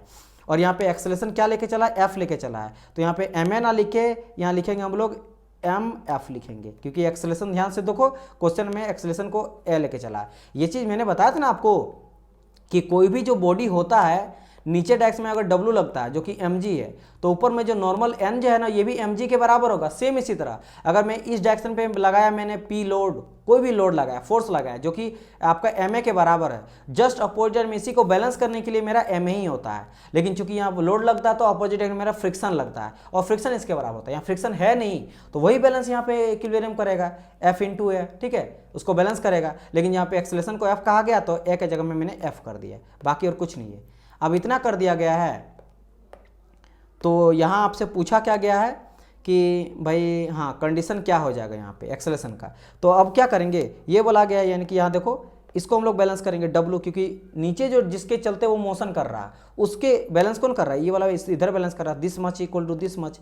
तो यहाँ लिखेंगे W sine theta is equal to M F. तो यहाँ पे W इक्वल टू क्या हो जाता है भाई साहब, वेट है ना एक तरह से, और वेट क्या हो जाता है, mg हो जाता है। तो mg sine theta is equal to M F. तो m से मास खत्म हो गया, या बचा के यहाँ पे g sine theta is equal to F. क्या यहाँ पे दिया है कहीं, g sine theta equal to F. तो देखो बी नंबर में आपको देखने को मिल जाएगा, तो 71 का हो जाएगा अब क्या मेरा, B will be your correct answer. चलिए आगे बढ़े नेक्स्ट क्वेश्चन की ओर। 72 क्वेश्चन देखते हैं क्या क्वेश्चन का आ रहा है। 72 क्वेश्चन नंबर 72 क्वेश्चन का आ रहा था, vehicle moving on A level circular path. ये देखो इस तरह सर्कुलर पाथ में कभी हम लोग आप चलाए होंगे ना, ऐसे करके साइकिल आप मान लो चला रहे हैं, ठीक है, कैसे साइकिल बना, चलो ना इसके अंदर चारों ओर आप घूम रहे हो, ऐसे करके घूम रहे हो, ठीक है, ऐसे करके जा रहे हो, ऐसे करके आप घूम रहे हो, ठीक है। तो वो रहा है the path will exert pressure such that, क्या होगा, the reaction on the outer wheel. देखो ये सिंपल सा कहानी क्या है ना, कि जब भी आप देखो मैं आप लोगों को इसका प्रैक्टिकल समझाता हूँ कि क्या क्वेश्चन बोलने का ट्राई कर रहा है। आप जैसे साइकिल घुमाता हो ना, आप देखना टिल्ट थोड़ा हो जाता है सेंटर की ओर। ऐसा क्यों, वही सेंट्रीपिटल है सेंट्रीफ्यूगल, क्योंकि सेंटर की ओर जो है ना बाहर सेंट्रीफ्यूगल फोर्स यहाँ पे बहुत ज़्यादा पावरफुल हो जाता है। तो अगर आप सीधे चलते रहोगे ना तो फेंका जाओगे। तो आपको बैलेंस करने के लिए आप क्या करोगे, सेंट्रीफ्यूगल फोर्स ज़्यादा हो गया तो आप सेंट्रीपिटल की ओर झुक जाते हो। तो यहाँ पे सेंट्रीपिटल और सेंट्रीफ्यूगल ताकि बैलेंस करे एक दूसरे को, इसीलिए आप झुकते हो, ठीक है, समझ आया कि नहीं। क्योंकि जब आप राउंड लेते हो ना तो बाहर की ओर ज़्यादा लगता है, जो कि सेंट्रीफ्यूगल वाला होता है। तो इसको बैलेंस करने के लिए सेंट्रीपिटल की ओर, तो आप सेंटर की ओर करते हो। तो इसका करेक्ट आंसर क्या हो जाएगा, करेक्ट आंसर द रिएक्शन और the outer wheel of the will be more, ठीक है, रिएक्शन हम लोग आउटर व्हील के लिए ज़्यादा देते हैं। क्यों, क्योंकि मेरा सेंट्रीफ्यूगल फोर्स को बैलेंस करना है, नहीं तो वो क्या करेगा, हम लोग गिर जाएंगे, ठीक है, उधर फेंका जाएंगे। चलिए आगे बढ़ते हैं नेक्स्ट क्वेश्चन 74 की, एक सेकंड 73 हम लोग का नहीं है क्या, 73 वही तो मैंने एक क्वेश्चन ही पार कर दिया। 72 लगाए थे, फिर हम लोग यहाँ चल रहे हैं क्या 73, ओके ठीक है 72 73 ठीक है। चलिए इस क्वेश्चन का हम लोग डील करते हैं यहाँ पे फिर से। क्या बोला गया, एक पार्टिकल है while sliding down a smooth plane of this length acquired a velocity of this much, इतना the inclination of the plane is. घुमा फिरा के वही वाला फिर से क्वेश्चन आ गया, ये वाला इंक्लाइंड वाला। तो आप देख सकते हो ना, ये इसीलिए मैंने फ्रिक्शन वाले चैप्टर में इसको पूरा अच्छी तरह से समझाया था, क्योंकि यहाँ से भर भर के क्वेश्चन आता है, सिर्फ फ्रिक्शन से नहीं आगे भी आपको देखने को मिल रहा है। तो फिर से हम लोग यहाँ पे लेंगे इस तरह करके, एक इंक्लिनेशन है यहाँ पे, और कहा गया क्या यहाँ पे इंक्लिनेशन ऑफ द प्लेन है। आपको इंक्लिनेशन प्लेन का ही वैल्यू यहाँ पे निकालना है, यानी कि ये थीटा का वैल्यू क्या होगा यही तो आपको फाइंड आउट ही करना है यहाँ पे। तो ठीक है कोई दिक्कत नहीं है, स्लाइड डाउन कर रहा है जिसका लेंथ आपको यहाँ पे दिया गया है, ठीक है कोई दिक्कत नहीं है, स्लाइड डाउन यहाँ पे हम लोग कर रहा है, and length and acquire as a velocity of this much, okay. तो सबसे पहली बात हम लोग को जो बेसिक फंडामेंटल चीज़ें जानते हैं, जो मैं आप लोग को सिखाएं वो चीज़ आप लोग करना है। सर जी क्या आप सिखाएं कि सर जी एक तो मेरे डब्ल्यू नीचे जाएगा है ना, यानी वेट है उसका equal to M G. And यहाँ अगर इसको मैं थीटा लेके चलूँ, थीटा होता है तो ये क्या हो जाएगा मेरा सर डब्लू हो जाएगा कॉस थीटा, एंड एक सर नीचे तरफ जाएगा जो कि हो जाएगा मेरा डब्लू साइन थीटा। नीचे की ओर ऊपर की ओर एक मेरा जाएगा, तो यहाँ पे कोई बात नहीं किया गया, तो इसको लिखो ना लिखो कोई मैटर नहीं करता है। हाँ एक लेंथ मेरा यहाँ जरूर दिया गया, तो ये सर यहाँ से लेकर यहाँ तक का जो लेंथ है तो बोला गया देखो ना अब smooth particle wise sliding down smooth इतना लेंथ तक वो कर रहा है, तो यहाँ से लेकर मान लो लेंथ कुछ दिया गया है, मान लेते यहाँ तक वो जा रहा है, ठीक है यहाँ तक हो गया है। एक सेकंड,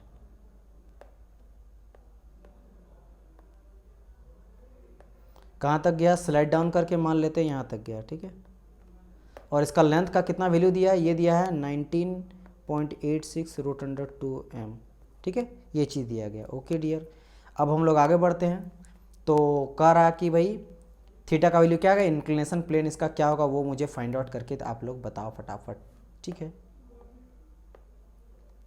अच्छा एक चीज़ मुझे बताइए, अभी जस्ट मैंने एक चीज़ आप लोग को यहाँ समझाया था इस वाले में कि भाई जी जब मेरा नीचे स्लाइड डाउन कर रहा है तो मैंने एफ यहाँ पे फाइंड आउट कराना था। एफ क्या था सर, एफ था सर यहाँ पे ध्यान दो, एफ एम एफ क्या था, एक्सेलरेशन था। तो अगर नीचे की ओर स्लाइड डाउन कर रहा है तो एफ इक्वल टू क्या निकला था, बेसिकली एफ ये बेसिकली ए के बराबर है, यानी ए इक्वल टू क्या निकला था, जी साइन थीटा। यही चीज़ वहाँ पे यूज होगा, इतना बड़ा फिर से करना पड़ेगा, इसीलिए मैं कह रहा हूँ। क्या बोले समझ आ रहा, ध्यान से सुनो। मैं ये कह रहा हूँ यहाँ क्वेश्चन कहा गया था एक बॉडी स्लाइड कर रहा है, स्लाइड डाउन कर रहा है विथ कुछ एक्सेलरेशन के साथ। कौन सा एक्सेलरेशन के साथ, एफ एक्सेलरेशन के साथ।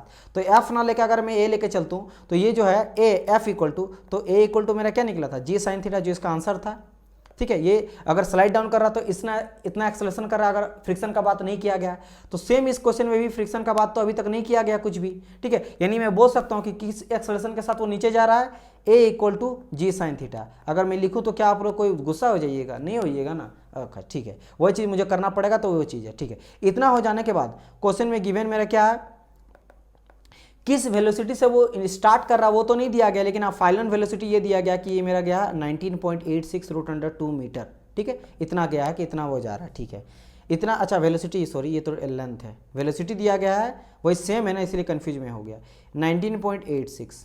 19.86 फाइनल वेलोसिटी है, ठीक है। फाइनल जो कि एक्वायर कर गया, मतलब स्टार्ट तो जीरो से करा, रुका हुआ था, लेकिन स्लाइड डाउन करके इतना वेलोसिटी तक पहुंच गया, तो फाइनल वेलोसिटी है। अच्छा ठीक है। और अभी जस्ट मैंने कहा यहाँ पे क्या कि भाई जो आपका यहाँ पे अगर इधर लग जाएगा एफ, फ्रिक्शन नहीं फोर्स लेके चलेंगे, F equal to M A लेके चलेंगे क्योंकि फ्रिक्शन का बात यहाँ पे नहीं किया गया। तो मैं बोल सकता हूँ एफ इक्वल टू हो जाएगा मेरा W sine theta, and F equal to बोल सकते हैं डब्लू की जगह में क्या आ जाएगा, M G sine theta, M G sine theta. और क्या यहाँ पे क्वेश्चन में दिया गया, कुछ ऐसा नहीं दिया गया है। अब हम लोग डायरेक्ट इसका वैल्यू अगर पुट करेंगे तो एफ के जगह में भी बोल सकते हैं ना, एफ क्या मास इंटू एक्सेलरेशन है, तो जो मैंने यहाँ लिखा है तो is equal to M G sine theta. तो यहाँ से मैं एम और एम तो काट ही सकता हूँ, तो ए इज इक्वल टू आ गया जी साइन थीटा। अब देखो मैंने जो यहाँ लिखा था ये क्यों से लिखा था, अभी सब समझ आ गया होगा, ये घुमा फिरा के वही आ गया ना, यानी किस एक्सेलरेशन के साथ नीचे आ रहा है, a equal to g sine theta, वही मैंने वहाँ लिखा था। चलिए अगर ये चीज़ हो गया, अब आप लोग इक्वेशन ऑफ मोशन का एक मेरा फॉर्मूला होता है, मैं नेक्स्ट पेज लेके चलता हूँ, एक सेकंड। इक्वेशन मोशन का एक फॉर्मूला होता है, जो क्या होता है मैं आप लोगों को बता रहा हूँ, V square equal to U square plus 2s। 3 equation होता है इक्वेशन ऑफ मोशन, तीनों को याद कर लीजिएगा। तो इसके अकॉर्डिंग लोग फाइंड आउट कर सकते हैं। भी जो है फाइनल वेलोसिटी कितना दिया है, 19.86 दिया गया है, ठीक है, इसका होल स्क्वायर। इनिशियल वेलोसिटी तो कुछ दिया नहीं गया था, तो 0 पुट कर देंगे, प्लस 2 इंटू जी, ए क्या है बेसिकली आपका जी है ना, तो यहाँ पे हम लोग पुट करेंगे। अच्छा ए इक्वल टू मैं क्या निकाला हूँ, g sine theta, a equal to g sine theta निकाले हैं। देखो यहाँ पे देखो a equal to g sine theta, तो मैं यहाँ पे पुट कर दिया जी साइन थीटा, और एस बेसिकली है डिस्प्लेसमेंट, और उसका वैल्यू है वही 119.86 और रूट अंडर 2 है। तो यहाँ पे सब चीज़ दिया गया है, तो साइन थीटा का वैल्यू हम लोग निकाल ही सकते हैं। तो मैं यहाँ पे डायरेक्ट साइन थीटा आप लोग निकालो ना डियर, साइन थीटा वैल्यू का क्या होगा, मैं कैलसी लेता हूँ और आप लोग को मैं फटाफट बताता हूँ। ये 19.86 है, प्लस यहाँ पे आ जाएगा 2g साइन थीटा, ठीक है, एंड जी का भी वैल्यू आप लोग पुट कर देना, तो यहाँ पे sine theta equal to half आ जाएगा, ठीक है। और अगर थीटा बात करेंगे तो आ जाएगा साइन इनवर्स 1/√2। और ये किसका होता है 1/√2 किसका होता है 45 का होता है। तो ये मेरा थीटा का वैल्यू 45 आ गया। तो ये पूछा था आपसे इंक्लिनेशन एंगल, इंक्लिनेशन एंगल। तो ये हो गया मेरा आंसर। समझ आया? ठीक है। इक्वेशन ऑफ मोशन से हम लोग यहाँ पे क्या निकालनी है, थीटा का वैल्यू निकालनी है। ठीक है, वैल्यू पुट कर दें। जी का वैल्यू आप लोगों ने 10 पुट कर देना, एक्सेलरेशन ड्यू टू ग्रेविटी, वहाँ से आंसर आ जाएगा। कितना आया मेरा 45 है ना, बी नंबर करेक्ट आंसर यहाँ पे हो गया। ठीक है, चलिए आगे बढ़ा जाए। चलिए फटाफट आगे बढ़ते हैं, नेक्स्ट क्वेश्चन देखते हैं। नेक्स्ट क्वेश्चन, एक सेकंड, 73 हम लोग का था ना ये, ओके 74 की ओर बढ़ते हैं। 74 क्या कह रहा है यहाँ पे कि भाई साहब एन एलिवेटर है जिसका वजन आपका दिया गया 1000 kg, okay, attend and upward velocity of 4 metre पर सेकेंड। अपवर्ड वेलोसिटी ऊपर की ओर जा रहा है इन 2 सेकंड, 2 सेकंड में इतना वेलोसिटी अचीव कर ले रहा है विथ यूनिफॉर्म एक्सेलरेशन के साथ। ठीक है, the tension in the supporting cable will be, तो वो रहा कि केबल पे कितना टेंशन आएगा वो आप लोग को बताना है। तो ये कुछ यहाँ पे क्या क्वेश्चन कहा गया है कि ये इस तरह का मेरा लिफ्ट है। ठीक है, ये मेरा क्या है, लिफ्ट है। लिफ्ट का कह रहा क्या भाई, एंड चलो फंडामेंटल चीज़ें क्या है सर कि वेट, और वेट यहाँ पे गिवन दिया गया 1000, तो 1000 kg यहाँ पे दिया गया। ठीक है, 1000 kg दिया गया है। और कह रहा कि मेरा यहाँ पे इसका कुछ ना कुछ तो मास होगा, और ये एक्सेलरेट कर रहा है ऊपर की ओर, तो ये ऊपर की ओर जा रहा है। ठीक है, और ऑब्वियसली बात है जैसे जितना वेट है उसके जस्ट अपोजिट क्या लगेगा, रिएक्शन लगेगा, यानी कि टेंशन यहाँ लगेगा, तो ऊपर डायरेक्शन में लग रहा है। अब एक चीज़ बताओ, यहाँ पे देखो क्या है ना, गिवन क्या क्या दिया गया, फिर से आप निकालो यू एंड भी। अब बताओ यू कितना दिया है, भी कितना दिया है। यू कुछ दिया गया नहीं दिया गया, क्योंकि रुका हुआ था, आपको जीरो लेके चलना, क्योंकि वो रुका हुआ था। फिर अचीव कितना गया, क्या 2 सेकंड में अचीव कर गया, कितना मेरा 4 मीटर पर सेकंड, ये 2 सेकंड में अचीव किया। तो यू एंड भी का वैल्यू आ गया कितना सेकंड में, तो कितना दिया गया था 2 सेकंड, तो 2 सेकंड में। तो ये तो इसका गिवन वैल्यूज है, इतने यहाँ पे गिवन वैल्यू दिया गया। बाकी एम भी यहाँ पे दिया गया है जो कि है 1000 kg, है ना। और अगर जी लेके चलेंगे तो वही 10 लेके चलेंगे, क्या दिक्कत है, मीटर पर सेकंड, है ना। फिर से यहाँ पे इक्वेशन ऑफ मोशन, यहाँ पे वैल्यू हम लोग पुट करेंगे। कौन सा इक्वेशन ऑफ मोशन लगाएंगे, तो v = u + at लगाएंगे, v प्लस, क्योंकि यहाँ मुझे एक्सेलरेशन निकालना है। तो क्योंकि बाकी चीज़ तो दिया ही है, जैसे v का वैल्यू तो 4 दिया गया यहाँ पे। ठीक है, यहाँ पे v का वैल्यू 4 दिया गया हम लोग को, एक सेकंड। u का वैल्यू बात करेंगे तो 0 दिया गया है। a का वैल्यू बात करेंगे तो a का वैल्यू कितना दिया गया डियर, यहाँ पे a का वैल्यू कुछ मुझे दिया गया है कि नहीं, नहीं दिया गया है, तो t2 दिया गया, तो 2a कर देते हैं यहाँ पे, एक सेकंड, ये नहीं दिया गया तो 2a डायरेक्ट मैं शॉर्टकट लिखता था, तो 2a, तो ये तो 0 है ना, 0 को हटा ही देते हैं डायरेक्ट, ये तो ख़त्म ही हो गया। तो ये बचा क्या, 4 = 2 है, तो यही मैं डायरेक्ट यहाँ कर देता हूँ, 2 × 2 = 4, तो a = क्या निकला, 2 निकला, 2 क्या मीटर पर सेकंड स्क्वायर। तो एक्सेलरेशन मुझे यहाँ से पता चल गया। तो अगर यहाँ से मुझे एक्सेलरेशन यहाँ से पता चल गया, अब बताइए क्या करना है। अब इसके लिए इसका एक मैं बहुत बार आप लोगों को बता चुका था, इक्वेशन लिखना है। और इसका इक्वेशन क्या हो जाएगा, देखो यहाँ पे ऊपर की ओर जा रहा है तो t - mg आएगा, नीचे = आ जाएगा ma, ये अच्छा, ये इक्वेशन ना एकदम आप लोग को पता होना चाहिए। ये बहुत बारी होता है कि लिफ्ट ऊपर जा रहा है या नीचे जा रहा है, इक्वेशन बच्चा लिख नहीं पाता है। ये चीज़ नहीं समझ रहे हो क्या आप लोग कि ये कैसे हुआ, ये कैसे हुआ।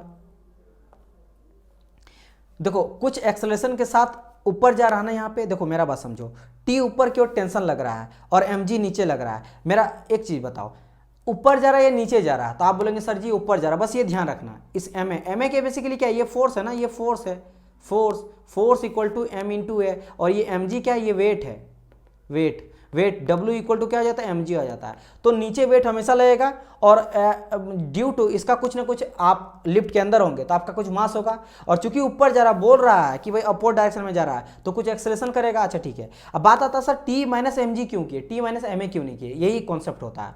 तो एक चीज़ समझो मेरी बात, यहाँ पे हम लोग ये देखेंगे कि भाई बड़ा कौन है, यहाँ पे टेंशन बड़ा है या फिर आपका वेट बड़ा है, mg बड़ा है, तो आप बोलेंगे सर t यहाँ पे बड़ा होगा। क्यों बड़ा होगा, क्योंकि ऊपर की ओर अभी भी खींच रखा है और एक्सेलरेशन भी ऊपर की ओर ही जा रहा है, एक्सेलरेट ऊपर की ओर जा रहा है। तो मैं यहाँ पे mg को घटा दूंगा, mg घटा के भी कुछ ऐसा बच गया कि एक्सेलरेट करके ऊपर चल जा रहा है। मेरा बात समझ आया क्या मैंने कहा, कि यहाँ पे जो ना मूव किया ऊपर की ओर गया, ऊपर की ओर गया, और ऊपर की ओर क्यों गया, क्योंकि ये इसको माइनस कर दिया, इसको घटा दिया। मतलब जितना तुम्हारा वजन है, मेरा बात समझो, आप एक थैली को ऊपर खींचोगे, वो कब खींच पाओगे, जब आपके अंदर ज़्यादा ताकत होगा, आपके अंदर। और ये मानते हो कि नहीं, ये समझ लो कि आप हो, टी कौन हो, ध्यान समझना, अगर आपको ये कॉन्सेप्ट समझना है तो ठीक है, ये आप हो, और ये क्या है, ये मान लो कोविड में हम लोग रस्सी से बिल्डिंग से ऊपर हम लोग खींचते हैं ना कोई चीज़ रस्सा से, फिर कुआं से आप पानी खींच रहे हो, तो समझ लो बाल्टी से भरा ये क्या पानी है मेरा, ठीक है, बाल्टी से भरा पानी है, वजनदार है, और आप हो जो टेंशन से खींच रहे हो, ठीक है। अब आप खींच रहे हो तो किसका ज़्यादा ताकत होगा कि आप खींच पाओगे, आपका या फिर बाल्टी का? अगर बाल्टी का ज़्यादा होगा तो आप तो खींचा जाओगे, आप गिर जाओगे नीचे, नहीं आपका ज़्यादा है, तो इट मीन्स यहाँ पे टी बड़ा है, तो टी में से हम लोग उसको घटाएंगे। क्लियर चीज़? तो यहाँ से ध्यान रखना कि आपकी रिएक्शन, और ये किसके किसके बीच, ऊपर और नीचे का बात कर रहे हैं, अभी ऊपर और नीचे का बात, अभी नीचे जा रहा है या ऊपर जा रहा है उसको गोली मारो, तो टी माइनस एम ए हो गया। अब यहाँ पे is equal to M A क्यों हुआ? क्योंकि यहाँ पे एक्सेलरेशन के साथ कुछ ऊपर जा रहा है, तो इसको घट के कुछ जो रिजल्ट बचा है जिसके चलते वो एक्सेलरेट नीचे कर रहा है, सॉरी एक्सेलरेट ऊपर कर रहा, कुछ बचा हुआ है, तो T minus M G equal to यहाँ पे एम ए हुआ, ठीक है, ये चीज़ है। तो अब ये इक्वेशन अगर आप लोग लिख लिए ना, फिर कुछ नहीं यहाँ पे, इसको मैं हटा दे रहा हूँ। तो हम लोग क्या करें यहाँ पे, टी माइनस आ जाएगा मेरा यहाँ M G is equal to M A, तो यहाँ पे टी इक्वल टू आ जाएगा, उधर ले जाएंगे तो M A plus M G, और एम को कॉमन ले लेंगे तो ए प्लस जी, एंड ए का वैल्यू कितना दिया गया यहाँ पे हम लोग का, ए का वैल्यू 2 है और जी का वैल्यू 10 है, तो यहाँ पे 12 आ गया, ठीक है। तो दिस विल बी योर, अच्छा एम का वैल्यू तो हम लोग पुट ही नहीं किए, एम का वैल्यू कितना है यहाँ पे, एम का वैल्यू यहाँ पे 1000 है, तो एक सेकेंड, 1000 है तो 1000 हो जाएगा, इसे इंटू हो जाएगा, यानी कि 1200, कहीं आंसर है ना, हाँ तो है, आंसर तो आ गया। तो ये क्या आ जाएगा, टी इक्वल टू आ जाएगा मेरा यहाँ पे 1000 और इंटू ए का वैल्यू आ जाएगा कितना 2 है, और इसका वैल्यू जी का वैल्यू 10, तो यहाँ पे 12 और 000, ठीक है। अच्छा यहाँ पे तब तो आंसर डी होगा, नन ऑफ दिस हो जाएगा, क्योंकि यहाँ पे 1200 दिया गया है, यहाँ 12000 आया, 000 आया ना, तो यहाँ पे देखना ये सब थोड़ा ध्यान देना, एक एक जीरो इधर उधर कर देगा आपको कंफ्यूज करने के लिए, तो आंसर डी होगा, मुझे सी लगा था 000 होगा। तो यहाँ पे 1200 जो है, इतना न्यूटन जो है वो लगाया जा रहा है टेंशन, इतना टेंशन क्रिएट कर रहा है, टेंशन कितना लग रहा है 12000 का, यहाँ पे केबल के द्वारा टेंशन लगाया जा रहा है, ठीक है। अगर आप 1000 kg चीज़ को उठा रहे हो, तो अब देखो टेंशन का वैल्यू ज़्यादा होना, क्यों? क्योंकि घींच कितना रहा है, वेट कितना, मात्र वेट है 1000 का, लेकिन उसके अंदर कितना पावर है 1200 का, मतलब 1000 का है और इसके अंदर 12000 का पावर है, तो ऑब्वियसली बात है ऊपर खींच ही लेगा, ठीक है। ये भी 1000 ही था ना, 1000 था हाँ, और ये भी 12000 ही हुआ ना, पक्का ना, 1 2 3 एंड यहाँ पे आया 12, हाँ सही है, डी ही होगा करेक्ट आंसर। चलिए आगे बढ़ते हैं 74। द एस्केप वेलोसिटी, अच्छा एस्केप वेलोसिटी क्या होता है? एस्केप वेलोसिटी होता है कि वो वेलोसिटी, अगर मुझे पृथ्वी से कोई चीज़ को बाहर भेजना है, अर्थ से मुझे बाहर भेजना है, तो एक खास वेलोसिटी होता है जिसका वैल्यू मैं बता रहा हूँ, एस्केप वेलोसिटी का वैल्यू होता है 11.2 किलोमीटर पर सेकेंड, ये होता है एस्केप वेलोसिटी का मतलब, अगर एक सेकेंड में 11 किलोमीटर के आसपास पहुंच गया, समझ लो 11 किलोमीटर कितना होता है, सो एक सेकेंड में आप बिले एक सेकंड में 11 किलोमीटर बहुत बड़ा होता है, उस हिसाब से दिल्ली जाओगे तो 1 मिनट भी नहीं लगेगा, समझ आ रहे हो कि नहीं, उतना खतरनाक स्पीड। तो अगर इस स्पीड से कोई अगर चलता है ना, इस स्पीड अगर इतना जनरेट कर देता है, तो जो अर्थ है उसके सराउंडिंग का, उसका जो ग्रेविटेशनल फोर्स को बीट कर देगा और वो बाहर निकल जाएगा। अगर इतना नहीं जनरेट किया तो ड्यू टू ग्रेविटेशनल उड़ेगा, फिर नीचे गिर जाएगा। इसको अगर पार करना तो इतना वेलोसिटी जनरेट करना है, उसी को कहा जाता है escape velocity of the earth on. अच्छा क्या कहा गया, क्वेश्चन तो पढ़ लेते हैं। The escape velocity of a body on earth increasing with the increasing of, देखो पहली बात मास उस पर डिपेंड नहीं करता है, वो अर्थ पे डिपेंड करता है, अर्थ के रेडियस पे डिपेंड करता है, तो मास वाला चीज़ तो हटा ही दो। तो ये क्या, एक सेकंड में यहाँ पे करेक्ट आंसर क्या हो जाएगा 75 का, तो होगा नहीं, लेकिन ये रिमेन अनचेंज यानी सी नंबर हो जाएगा, रिमेन अनचेंज, क्योंकि इस पर डिपेंड ही नहीं करता है, ठीक है, इस पर ये डिपेंड नहीं करता, याद रखना। और जैसे मैंने वैल्यू आप लोगों को बता दिया कितना हो जाता है, आपका हो जाता है 11.2 किलोमीटर पर सेकेंड। इसका वैल्यू थोड़ा जान लो, इसके वेलोसिटी जो होता है इसका क्या हो जाता है मेरा वैल्यू, तो हो जाता है v इज इक्वल टू हो जाता है √2g/m। एकदम रट लेना तो बाबू डियर लोग, ये रट लो आप लोग, रट लो अभी रट लो, v equal to √2g/m divide by r। अच्छा सर ये m क्या है, e माने अर्थ, m माने मास, तो ये मास बता रहा है, मास ऑफ अर्थ।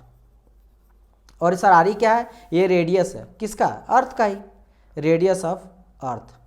तो अर्थ पर डिपेंड करता है, क्योंकि अर्थ का ग्रेविटेशन से फर्क पड़ता है। मैंने क्या कहा, इतना अगर होगा तब जाकर उसके ग्रेविटेशनल फोर्स को बीट कर पाएगा, ठीक है, अदरवाइज बीट नहीं कर पाएगा, वो नीचे ही गिर जाएगा। तो यहाँ पे उसके माथ पे मतलब अर्थ पे डिपेंड करता है। बॉडी जो है जिसको आप भेज रहे हो उसको कोई फर्क नहीं पड़ता है, आप रॉकेट भेज रहे हो, इंसान भेज रहे हो, 10 15 20 कोई फर्क नहीं पड़ता है। आप मास के जो मास का रेडियस के मतलब मास का कितना आपका अर्थ का कितना मास है और अर्थ का कितना रेडियस है उसको यहाँ पे मेजर करता है। और बाकी जी क्या है, जी तो आपका है यूनिवर्सल कांस्टेंट, एक होता है बड़ा का जी, एक होता है छोटका जी, इन दोनों के बीच में डिफरेंस पता है ना।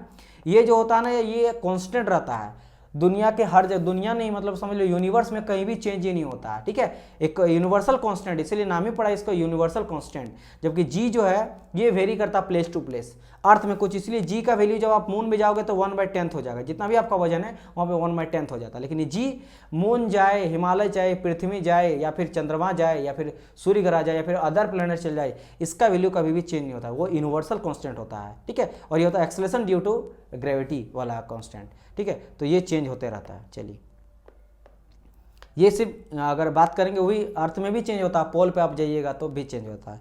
समझ आया? ओके, आगे बढ़ा जाए नेक्स्ट क्वेश्चन की ओर। The rate of change of momentum is proportional to, भाई साहब इतना इजी क्वेश्चन तो मतलब अब पूछा जा रहा है कि क्या ही बताया जाए।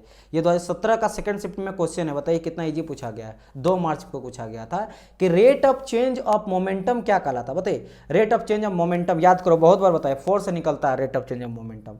तो यहाँ मैंने बता ही दिया क्या? नहीं बताया। Rate of change of momentum क्या हो जाएगा? क्या यहाँ, अच्छा फोर्स तो है, बता ही दिए, तो चलो बता दीजिए, फोर्स हो जाता है। ये हम लोग याद करो, फोर्स का ही होता है direct rate of change of momentum. आप डायरेक्ट अगर F equal to M S से भी ये चीज़ निकाल चुके हैं हम लोग, और आपको रिवर्स भी बता रहे कैसे निकाला जाता है, ठीक है। तो F डायरेक्टली प्रोपोर्शनल टू हो गया rate of change of momentum, है ना। रेट ऑफ मतलब क्या? रेट बार बार बोलते हैं, रेट ऑफ रेट माना टाइम का बात का, rate of change of momentum मतलब change of momentum with respect to time. तो यहाँ पे आ गया ये चीज़। अब यहाँ पे कॉन्स्टेंट ला देते हैं, मान लो क्या ले आए, कॉन्स्टेंट ले आए, और हो गया dp/dt। एंड मोमेंटम क्या आता है? मास इंटू वेलोसिटी हो जाता है। तो मैं यहाँ पे क्या करूँगा? F इक्वल टू करूँगा, और k का वैल्यू मैंने 1 लेके चलते हैं, कांस्टेंट का वैल्यू 1 लेके चलते हैं। तो क्या आ जाएगा यहाँ पे? आ जाएगा मेरा d, और p के जगह में क्या आ जाएगा? m into v divide by आ जाएगा क्या मेरा? dt। एंड यहाँ पे F इक्वल टू m को बाहर ले आते हैं तो हो जाएगा कि dv/dt, ठीक है, dv/dt। और ये क्या है? dv/dt क्या है बेसिकली? तो आप बोलोगे सर ये तो हो गया मेरा एक्सेलरेशन, ये एक्सेलरेशन का बात किया गया है ना। Acceleration change in velocity, acceleration क्या आता है? dv/dt, ये था ना चेंज इन वेलोसिटी। तो क्या मैं नहीं ले सकता हूँ कि F equal to m into a? तो आ गया ना, फोर्स से निकलता है, तो इम्प्रेस फोर्स से। और हम लोग फोर्स से भी निकाल चुके हैं बहुत बारी, है ना। तो अब जैसे इधर से इधर जाओ, इधर से इधर जाओ, वो मोमेंटम वाला इक्वेशन आ ही जाता है। चलिए आगे बढ़ते हैं नेक्स्ट क्वेश्चन की ओर। क्वेश्चन नंबर 77 को बोल रहा है the velocity of a satellite in an orbit close to earth surface depend on, किस पे डिपेंड करता है? वेलोसिटी, सैटेलाइट का जो वेलोसिटी है, जो ऑर्बिट के चारों ओर चक्कर लगाता है, वो अर्थ सरफेस डिपेंड करता है किस पे? Radius of the orbit only, acceleration due to gravity only, square root of product of radius of orbit and the acceleration due to gravity. हाँ, ये जो आपका करेक्ट आंसर होगा ना। नहीं, और एक देख लेते हैं। Product of the radius of the orbit and gravitational constant, G पे डिपेंड करता है, डी हो जाएगा इसका करेक्ट आंसर। फॉर्मूला मैं आप लोग को बता दे रहा हूँ 77 का। ये बेसिकली होता है आपका जो सैटेलाइट होता है ना, जी इंटू आर ई पे डिपेंड करता है। ये दिस इज द फॉर्मूला, ये होता है सैटेलाइट का फॉर्मूला, है ना। कुछ इस तरह का रहता है। तो ये मान लो ये मेरा सैटेलाइट यहाँ पे है, ठीक है, सैटेलाइट है, ये चक्कर लगा रहा है, और मेरा ये अर्थ है,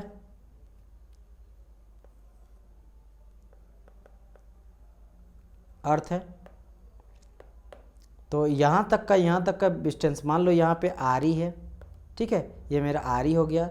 एंड अगर मैं बात करूँगा यहाँ से यहाँ तक का डिस्टेंस, तो ये मेरा एच हो गया।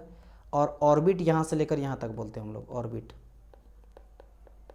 तो ये ऑर्बिट ये चक्कर लगा रहा है, ये इसका हाइट बोल सकते हैं, या फिर डिस्टेंस बोल लेंगे। आर ई मेरा रेडियस का अर्थ है, तो ये आर ई बेसिकली रेडियस का अर्थ है, जी इसका ग्रेविटेशनल कांस्टेंट है, तो इस पे डिपेंड करता है। तो product of radius of orbit and gravitational constant, ठीक है, यूनिवर्सल ग्रेविटेशनल कांस्टेंट नहीं, छोटका वाला कांस्टेंट, ठीक है, जी छोटका जी, बड़का जी नहीं, तो डी हो गया।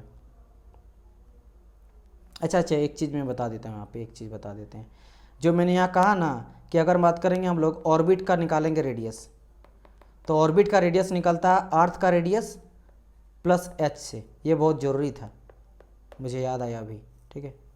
देखो मैंने क्या कहा, आर ई बेसिकली क्या था, ये जो मैंने आर ई लिखा, ये अर्थ है, अर्थ का रेडियस है आर ई, और यहाँ पे सैटेलाइट है, और इसके बीच का हाइट है या फिर डिस्टेंस मान लेते हैं, इसके सेंटर का बीच का डिस्टेंस कितना हो जाएगा, ये सेंटर से मान लो लेंगे, डिस्टेंस मेरा क्या हो जाएगा, h हो जाएगा, ठीक है, h हो जाएगा।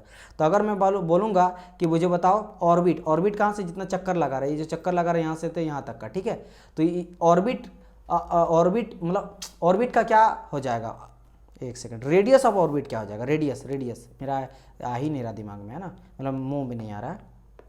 तो अगर बोलेगा कि ऑर्बिट का रेडियस क्या होगा, तो ऑर्बिट का रेडियस अगर निकालना है तो सबसे पहले आपको अर्थ का रेडियस निकालना पड़ेगा और प्लस h जो इसके बीच में हाइट है, हाइट इसको बोलते हैं, h लेके चलते हैं, तो इसको अगर ऐड कर दोगे तब जाके आप ऑर्बिट का रेडियस निकाल सकते हो। चलिए ये एक्स्ट्रा नॉलेज हो गया। ओके 78 क्या कह रहा था, tension in the cable supporting in the lift more when the lift is, बोल रहा कि बताओ टेंशन ज़्यादा कब होता है, जब वो ऊपर जाएगा कि नीचे जाएगा। तो ऑब्वियसली बात है, अगर मैं यहाँ पे बात करूँगा डियर कि कोई बॉडी अगर नीचे की ओर डाउनवर्ड डायरेक्शन पे जा रहा है, डाउनवर्ड डायरेक्शन, तो आपको कैसा लगता है, हल्का लगता है, आप ध्यान दिए, हल्का लगता है। कोई ऊपर खींच रहा है तो कितना लगेगा, भारी लगेगा। तो ये क्या हो जाएगा मेरा अपवर्ड डायरेक्शन पे, तब मेरा क्या लगेगा, ज़्यादा मुझे टेंशन फील होता है। समझ रहे हो, वही वाला चीज़ है, बाल्टी को पानी से खींचो ज़्यादा हैवी लगेगा, समझ आया, और छोड़ेंगे तो ईजी लगेगा।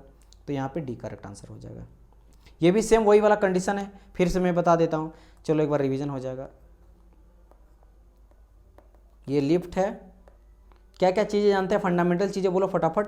तो सर जी एक तो mg लग जाएगा नीचे, एक मेरा ऊपर लग जाएगा टेंशन, और इसका कुछ ना कुछ मास रहेगा, और ये एक्सलेट कर रहा है। तो चूंकि ऊपर बात किया जा रहा है तो चलो मैं ऊपर लेके चलता हूँ कि सर ये मेरा ऊपर गया, ऐसे करके ऊपर गया, स्विंग से ऊपर चल गया, राइट, ये ऊपर चल गया।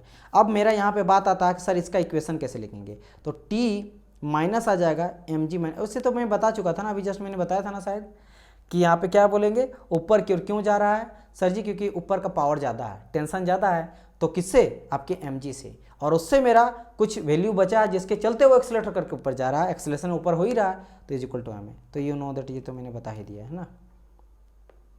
चलिए ये हो गया मेरा।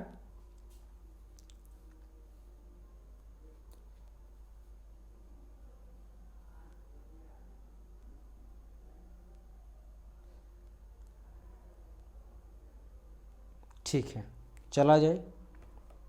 मैं सोच रहा था यहाँ पे कुछ कि आप लोग को एक अलग कॉन्सेप्ट और बताया जाए, ठीक है, अलग कॉन्सेप्ट और बताया जाए, इसका एक तरीका मैं निचोड़ निकाल रहा हूँ ताकि बच्चों को और इजी तरीके से इसका समझाया जाए। और एक आसान तरीका इसका है, इस क्वेश्चन का मुझे याद आ रहा है, तो वो चीज़ मुझे अगर आ जाएगा ना तो मैं आप लोग को बता दूंगा। वो क्वेश्चन कुछ ऐसा है कि मान लेते हैं, देखना ध्यान से अगर मुझे याद आ जाए तो, कि ये लिफ्ट है, ठीक है, एंड इधर मेरा टेंशन लग रहा है, एंड इधर मेरा नेक्स्ट पेज ही में डिस्कस कर लेते हैं। क्या कह रहा था कि एक मेरा इस तरह का लिफ्ट है और टेंशन ऊपर की ओर जा रहा है, नीचे की ओर जा रहा है, मेरा mg जा रहा है, मतलब वेट जा रहा है, एंड इसका कुछ ना कुछ जो है लिफ्ट का मास होगा एंड कुछ एक्सेलरेशन भी होगा, ठीक है। अब मान लेते हैं मूव ऊपर की ओर हो रहा है, क्या रहा, ऊपर की ओर हो रहा है, ऊपर की ओर मूव हो रहा है, तो जिधर मूव करेगा उसके जस्ट अपोजिट मेरा फोर्स भी लगता है, ठीक है। तो ऊपर मेरा ऊपर जा रहा है मास इंटू एक्सेलरेशन, तो नीचे मेरा फोर्स लगेगा, ठीक है, तो एम ए आ जाएगा, नीचे फोर्स लगेगा, ऊपर एक्सेलरेशन लगेगा।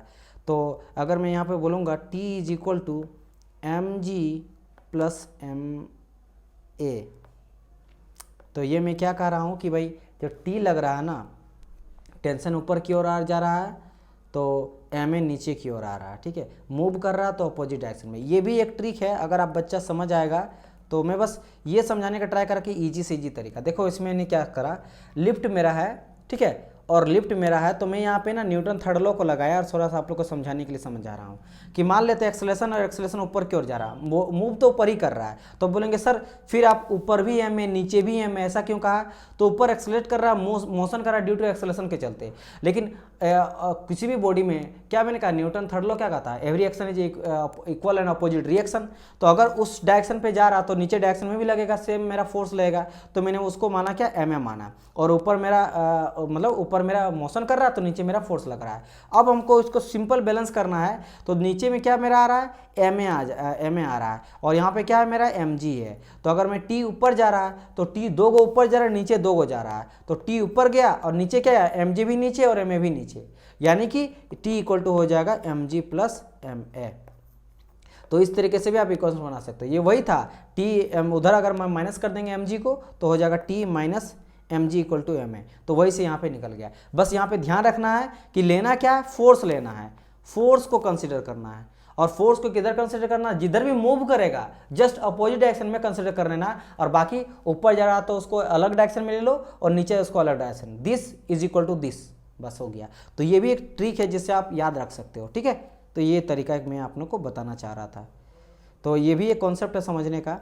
चलिए 79 में एक न्यूमेरिकल कहा गया है, इजी न्यूमेरिकल है, ये हम लोग बना चुके हैं, वही इंक्लाइंड वाला है। बोल रहा कि एक बॉडी है जिसका मास 5 kg दिया गया, एक्सेलरेट कर रहा है constant rate of 2 meter per second square on the smooth horizontal surface due to an external force acting on a 30 degree with horizontal। तो कहा रहा था मैग्नीट्यूड ऑफ द फोर्स कितना लगेगा। तो भाई साहब ये सिंपल इस बार हॉरिजॉन्टल कहा गया ना, तो इस तरह हॉरिजॉन्टल में कोई बॉडी है, यहाँ पे हॉरिजॉन्टल में कोई बॉडी है एंड यहाँ से मेरा कह रहा 5 kg है, तो पहली बात इसका 5 kg हम लोग ले लेंगे वेट। तो मैं यहाँ पे क्या लूँगा, मास जो है वो 5 kg है, और यहाँ पे एक्सेलरेशन कितना दिया गया है, 2 मीटर पर सेकेंड स्क्वायर दिया गया है, एंड एंगल बना रहा 30 हॉरिजॉन्टल के साथ ही। अच्छा मतलब कुछ इस डायरेक्शन पे मेरा लग रहा है, एक फोर्स लग रहा है जो कि 30 डिग्री का यहाँ पे एंगल बना रहा है, ऐसे कुछ करके बना रहा है, ठीक है। तो अब बस इतना मिल गया, तो बाकी चीज़ें तो हम लोग महारत हासिल है ही। तो यहाँ से क्या कर देंगे इसको एफ cos 30, एक सेकंड क्या हो जाएगा, एफ cos 30 एंड ऊपर चल जाएगा क्या मेरा एफ sin 30, और नीचे में मेरा एक mg लगेगा, तो ऊपर में मेरा एक r भी लगेगा, तो f sin 30 प्लस r लगेगा। एंड इस डायरेक्शन पे कुछ फ्रिक्शन वरिक्शन का तो बात किया नहीं गया है यहाँ पे, ओके। तो यहाँ पे मेरा f ही लगेगा, मतलब उसको बैलेंस करने के लिए f = ma लगेगा। ऑलवेज रखना, फ्रिक्शन नहीं देगा, f = ma से बैलेंस करना, इधर या इधर, जिधर मोशन हो रहा है उसके जस्ट अपोजिट में, इतना हो गया, ठीक है। क्योंकि यहाँ पे जैसे मैं लिख ही देता हूँ, क्योंकि यहाँ पे कोई भी फ्रिक्शन का बात नहीं किया गया, नो फ्रिक्शन का बात, कोई फ्रिक्शन का बात नहीं किया गया, तो दिस मच हो गया। अब मैंने यहाँ पे लिख ही दिया, ए का वैल्यू इतना दिया गया, एम का वैल्यू आपको 5 kg यहाँ पे दिया गया, ठीक है। तो नाउ मैं यहाँ पे क्या करूँगा, मैं यहाँ पे सिंपली करूँगा भाई साहब कि the magnitude of the force will be, तो मैग्नीट्यूड ऑफ द फोर्स वो क्या आ जाएगा, तो F = F cos 30, ठीक है। मैग्नीट्यूड ऑफ द फोर्स का बात किया गया यहाँ पे, तो F cos 30, तो फोर्स क्या होता है, मास इंटू एक्सेलरेशन, और F cos 30 डायरेक्ट यहाँ पे वैल्यू पुट कर देंगे, यहाँ पे तो वैल्यू पुट ही किया गया है F cos 30। तो अब मैं यहाँ पे क्या करूँगा, m का वैल्यू कितना है 5 है, और a का वैल्यू कितना 2 है, तो 5 × 10 यानी इसका वैल्यू 10 निकल जाएगा, इसका वैल्यू 10 निकल जाएगा डियर, क्योंकि यहाँ पे देखो m का वैल्यू 5 है, एक्सेलरेशन का वैल्यू 2 है, तो ये निकल जाएगा मेरा 10 = F cos 30। तो निकालना क्या है, F ही था ना, तो F = आ गया 10 / cos 30, तो 10 / cos 30 न्यूटन, बी हो गया इसका करेक्ट आंसर, ठीक है। 79 का क्या हो गया, बी मेरा करेक्ट आंसर यहाँ पे हो गया। आगे बढ़ा जाए नेक्स्ट क्वेश्चन की ओर। नेक्स्ट क्वेश्चन यहाँ पे देख लेते हैं, ये आपका लास्ट क्वेश्चन हो जाएगा, क्योंकि इसके बाद मेरा न्यू चैप्टर आ जाएगा, that is your work power and energy. तो चलिए इस क्वेश्चन को लास्ट लगाते हैं। ये क्या कह रहा, the angle turn by the wheel while it's start from the rest. अच्छा ठीक है, रेस्ट स्टार्ट करा यानी इनिशियल वेलोसिटी इसका 0 है, and acceleration constant at a rate of इतना में जा रहा है, तो और इतना इंटरवल में चल गया है। Angle turn by the wheel यहाँ पे पूछा ना, angle turn by the wheel, okay angle turn by the wheel जिसका एक्सेलरेशन दिया गया है इतना है, एंड इतना टाइम इंटरवल इतना अचीव किया वो, ठीक है एक्सेलरेशन। देखो क्वेश्चन को समझना। अच्छा पहली बात, equation of motion bar bar use हो रहा है, यहाँ भी होगा इक्वेशन ऑफ मोशन, में आपको दिखाई देता हूँ 3 इक्वेशन ऑफ मोशन कौन कौन सा, थोड़ा रिवीजन आप लोग को हो जाएगा। एक तो पहली बात होता है v = u + at, इसको आप याद रखिएगा, क्या होता है v = u + at। सेकंड अगर मैं बात करूँगा सेकंड, तो हो जाता है s = ut + ½ at², है ना, क्या होता है s = ut + ½ at²। अगर मैं यहाँ पे थर्ड का बात करता हूँ, तो v होता है v² = u² + 2as। वैसे एक फोर्थ नंबर में ही होता है जिसका यूज कहीं नहीं होता है, लेकिन जान लो आप लोग, s = होता है ½ t और हो जाता है यहाँ पे v + u, लेकिन इसका बहुत ही कम यूज होता है। इक्वेशन ऑफ मोशन 3 ही को फेमस है, ठीक है। तो इन तीनों को जो है ना आप लोग लिख लेना। चलिए तो यहाँ पे क्या दिया गया था, एक तो लिया गया एक्सेलरेशन दिया गया और दूसरा टाइम ट्रेवल दिया गया, ठीक है। तो मैं एक पेज यहाँ पे एक्स्ट्रा ले लेता हूँ। तो यहाँ पे क्वेश्चन में क्या दिया गया, क्वेश्चन में दिया गया एक्सेलरेशन जो कि 3 रेडियन/सेकंड है। रेडियन/सेकंड में क्योंकि चारों ओर घूम रहा है ना व्हील में, ऐसे कुछ हो रहा है, ऐसे एक्सेलरेट कर रहा है, ऐसे जा रहा है, घूम रहा है, ठीक है। तो ये एक्सेलरेशन दिया गया और बाकी टाइम पीरियड आपको दिया गया, टाइम कितना 20 सेकंड में ये मेरा मूव कर रहा है। तो आपको पूछा गया कि भाई कितना होगा क्या उसका क्या पूछा गया यहाँ पे, द एंगल टर्न, कितना एंगल टर्न करेंगे, डिस्प्लेसमेंट का बात किया गया है, और डिस्प्लेसमेंट यहाँ पे एंगुलर डिस्प्लेसमेंट में बात किया गया है, ठीक है। तो पहली बात यहाँ पे क्या कहा गया है, ध्यान देना, यहाँ पे क्वेश्चन कहा गया था the angle turn by the wheel, मतलब डिस्प्लेसमेंट कितना होगा, it start from the rest से स्टार्ट करा, मतलब जो इसका वेलोसिटी है वो जीरो है पहली बात तो, और कौन सा वेलोसिटी यहाँ पे लेंगे, कौन सा वेलोसिटी यहाँ लेंगे, तो डियर यहाँ पे हम हमारा कार्य करेंगे एंगुलर वेलोसिटी, ठीक है। तो एंगुलर वेलोसिटी हम लोग क्या करते हैं ओमेगा जीरो से, तो वो तो मेरा यहाँ पे जीरो है, वो नहीं दिया गया, ठीक है, ये चीज़ मेरा जीरो हो जाएगा, समझ आए। तो क्वेश्चन पे ये चीज़ दिया गया है। तो अब यहाँ पे हम लोग इक्वेशन ऑफ मोशन का यूज़ करेंगे, तो बोलेंगे कौन सा इक्वेशन ऑफ मोशन यूज़ करेंगे, तो इस वाले का करेंगे। एक सेकंड, कहाँ चल गया भाई, हम लोग इस, एक सेकंड, ये जो सेकंड वाला s equal to U T plus half A T square से निकालेंगे, क्योंकि हम लोग को क्या चाहिए, डिस्प्लेसमेंट चाहिए। तो s के जगह में हम लोग यहाँ पे थीटा कर देंगे, क्या कर देंगे यहाँ पे, थीटा वैल्यू कर देंगे, और u बेसिकली क्या है, तो सर जी इनिशियल वेलोसिटी होता है, तो हम लोग इनिशियल यहाँ पे क्या ले रहे हैं, एंगुलर वेलोसिटी ले रहे हैं, इनिशियल एंगुलर वेलोसिटी। तो देखो ये मेरा u है और v मेरा क्या था, फाइनल वेलोसिटी, तो यहाँ पे जो भी वेलोसिटी ले वो बस एंगुलर वेलोसिटी में कन्वर्ट हो जाएगा। तो यहाँ पे क्या आएगा, डब्ल्यू नॉट या फिर ओमेगा नॉट आ जाएगा, ठीक है, और is equal to A into T, तो सेम रहेगा। तो यहाँ से हम लोग इसको निकाल सकते हैं। तो मैं क्या करूँगा, s equal to U T plus half A T square, तो मैं एंगुलर वेलोसिटी के टर्म में लिख देता हूँ। तो डिस्प्लेसमेंट, क्योंकि देखो ये इस तरह करके डिस्टेंस यहाँ से मान लो इस डिस्टेंस तक गया, तो आपको पता है कितना तक गया, थीटा के बेसिस पे होता है, वही डिस्प्लेसमेंट करता है कि यहाँ से इतना दूरी तक गया, तो थीटा से निकालेंगे, तो ये हो गया थीटा कन्वर्ट हो गया। और जैसे मैंने कहा कि ये मेरा एंगुलर वेलोसिटी है ना, वेलोसिटी जो जाएगा वो एंगुलर जाएगा, नॉर्मल वेलोसिटी, लीनियर वेलोसिटी नहीं है।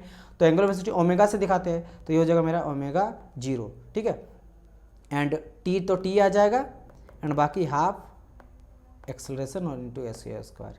अब चलो हम लोग वैल्यू यहाँ पे पुट करो। तो ये डिस्प्लेसमेंट मुझे फाइंड आउट करना है, तो ये चूंकि तो स्टार्ट से निकला था, आपने कहा था ना कि रेस्ट था, पहले क्वेश्चन कह रहा था कि ये पहले रेस्ट था, ठीक है, रेस्ट था, तो उसका वैल्यू तो मैंने पहले ही जीरो बता दिया, यहाँ पे जीरो है, तो इसका वैल्यू हो जाएगा जीरो। तो पूरा का पूरा तो जीरो खत्म हो जाएगा, है ना, ये पूरा का पूरा जीरो हो गया, बचा हाफ, एंड ए एक्सेलरेशन देखो यहाँ पे कहा गया 3 रेडियन पर सेकेंड, तो इंटू 3, टाइम 20 सेकंड कहा गया है, बस इसको आप लोग थीटा का वैल्यू निकालो, तो यहाँ पे 600 आंसर आ जाएगा, क्योंकि यहाँ पे आ जाएगा 400 और यहाँ से कटेगा तो 200 और 2 दूनी के 2 तिया 6, समझ आया, क्योंकि यहाँ से निकल जाएगा 400, ठीक है, और यहाँ से 2 से काटेंगे तो 200 और 2 तिया 6, तो 600 आ जाएगा, किसमें, रेडियन में, 600 रेडियन, क्योंकि एंगुलर, क्योंकि रेडियन में हम लोग निकालते हैं ना थीटा का वैल्यू उसमें, ठीक है, समझ आया।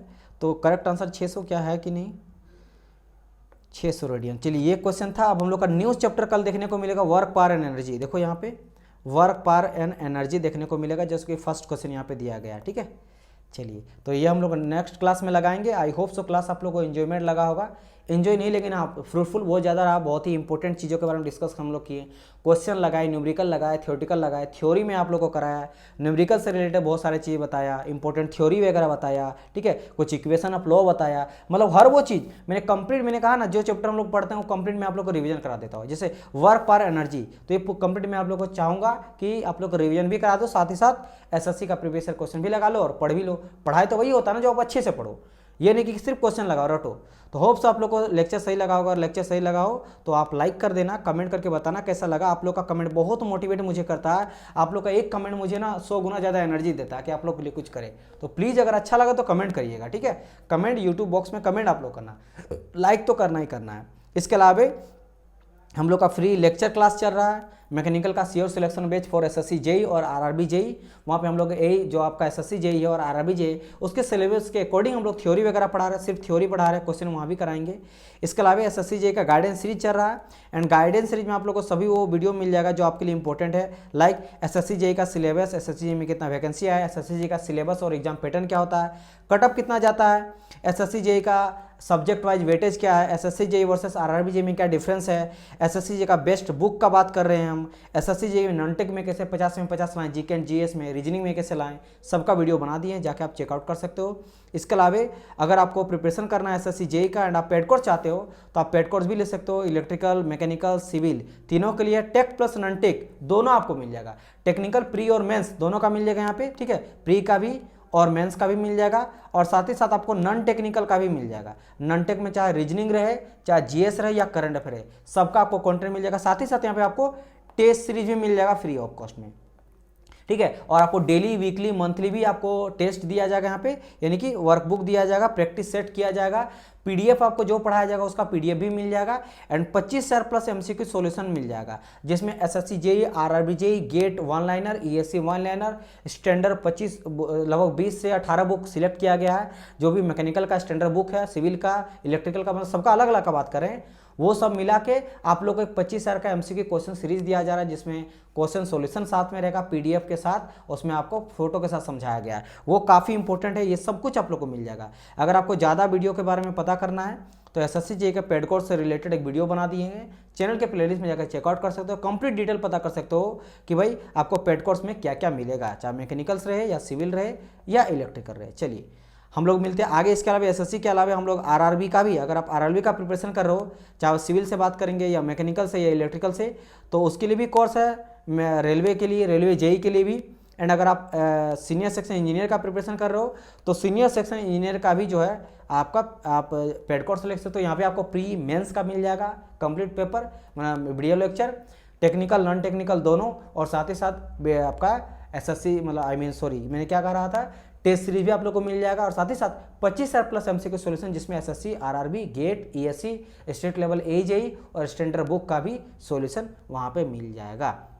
राइट, सिंपली आपको क्या करना है, इसके लिए ऐप को डाउनलोड करना है, इन्फिनिटी एजुकेशन के ऐप को डाउनलोड करना, डिस्क्रिप्शन बॉक्स में आपको मिल जाएगा लिंक, वहाँ से डाउनलोड करके आप इसके बारे में डिटेल पता कर सकते हो, फिर कॉन्टैक्ट नंबर दिया गया, कॉन्टैक्ट नंबर के थ्रू इसके बारे में आप डिटेल पता कर सकते हो। चलिए मिलते हैं हम लोग नेक्स्ट पार्टी में, तब तक के लिए goodbye and God bless you all. Bye bye dear student.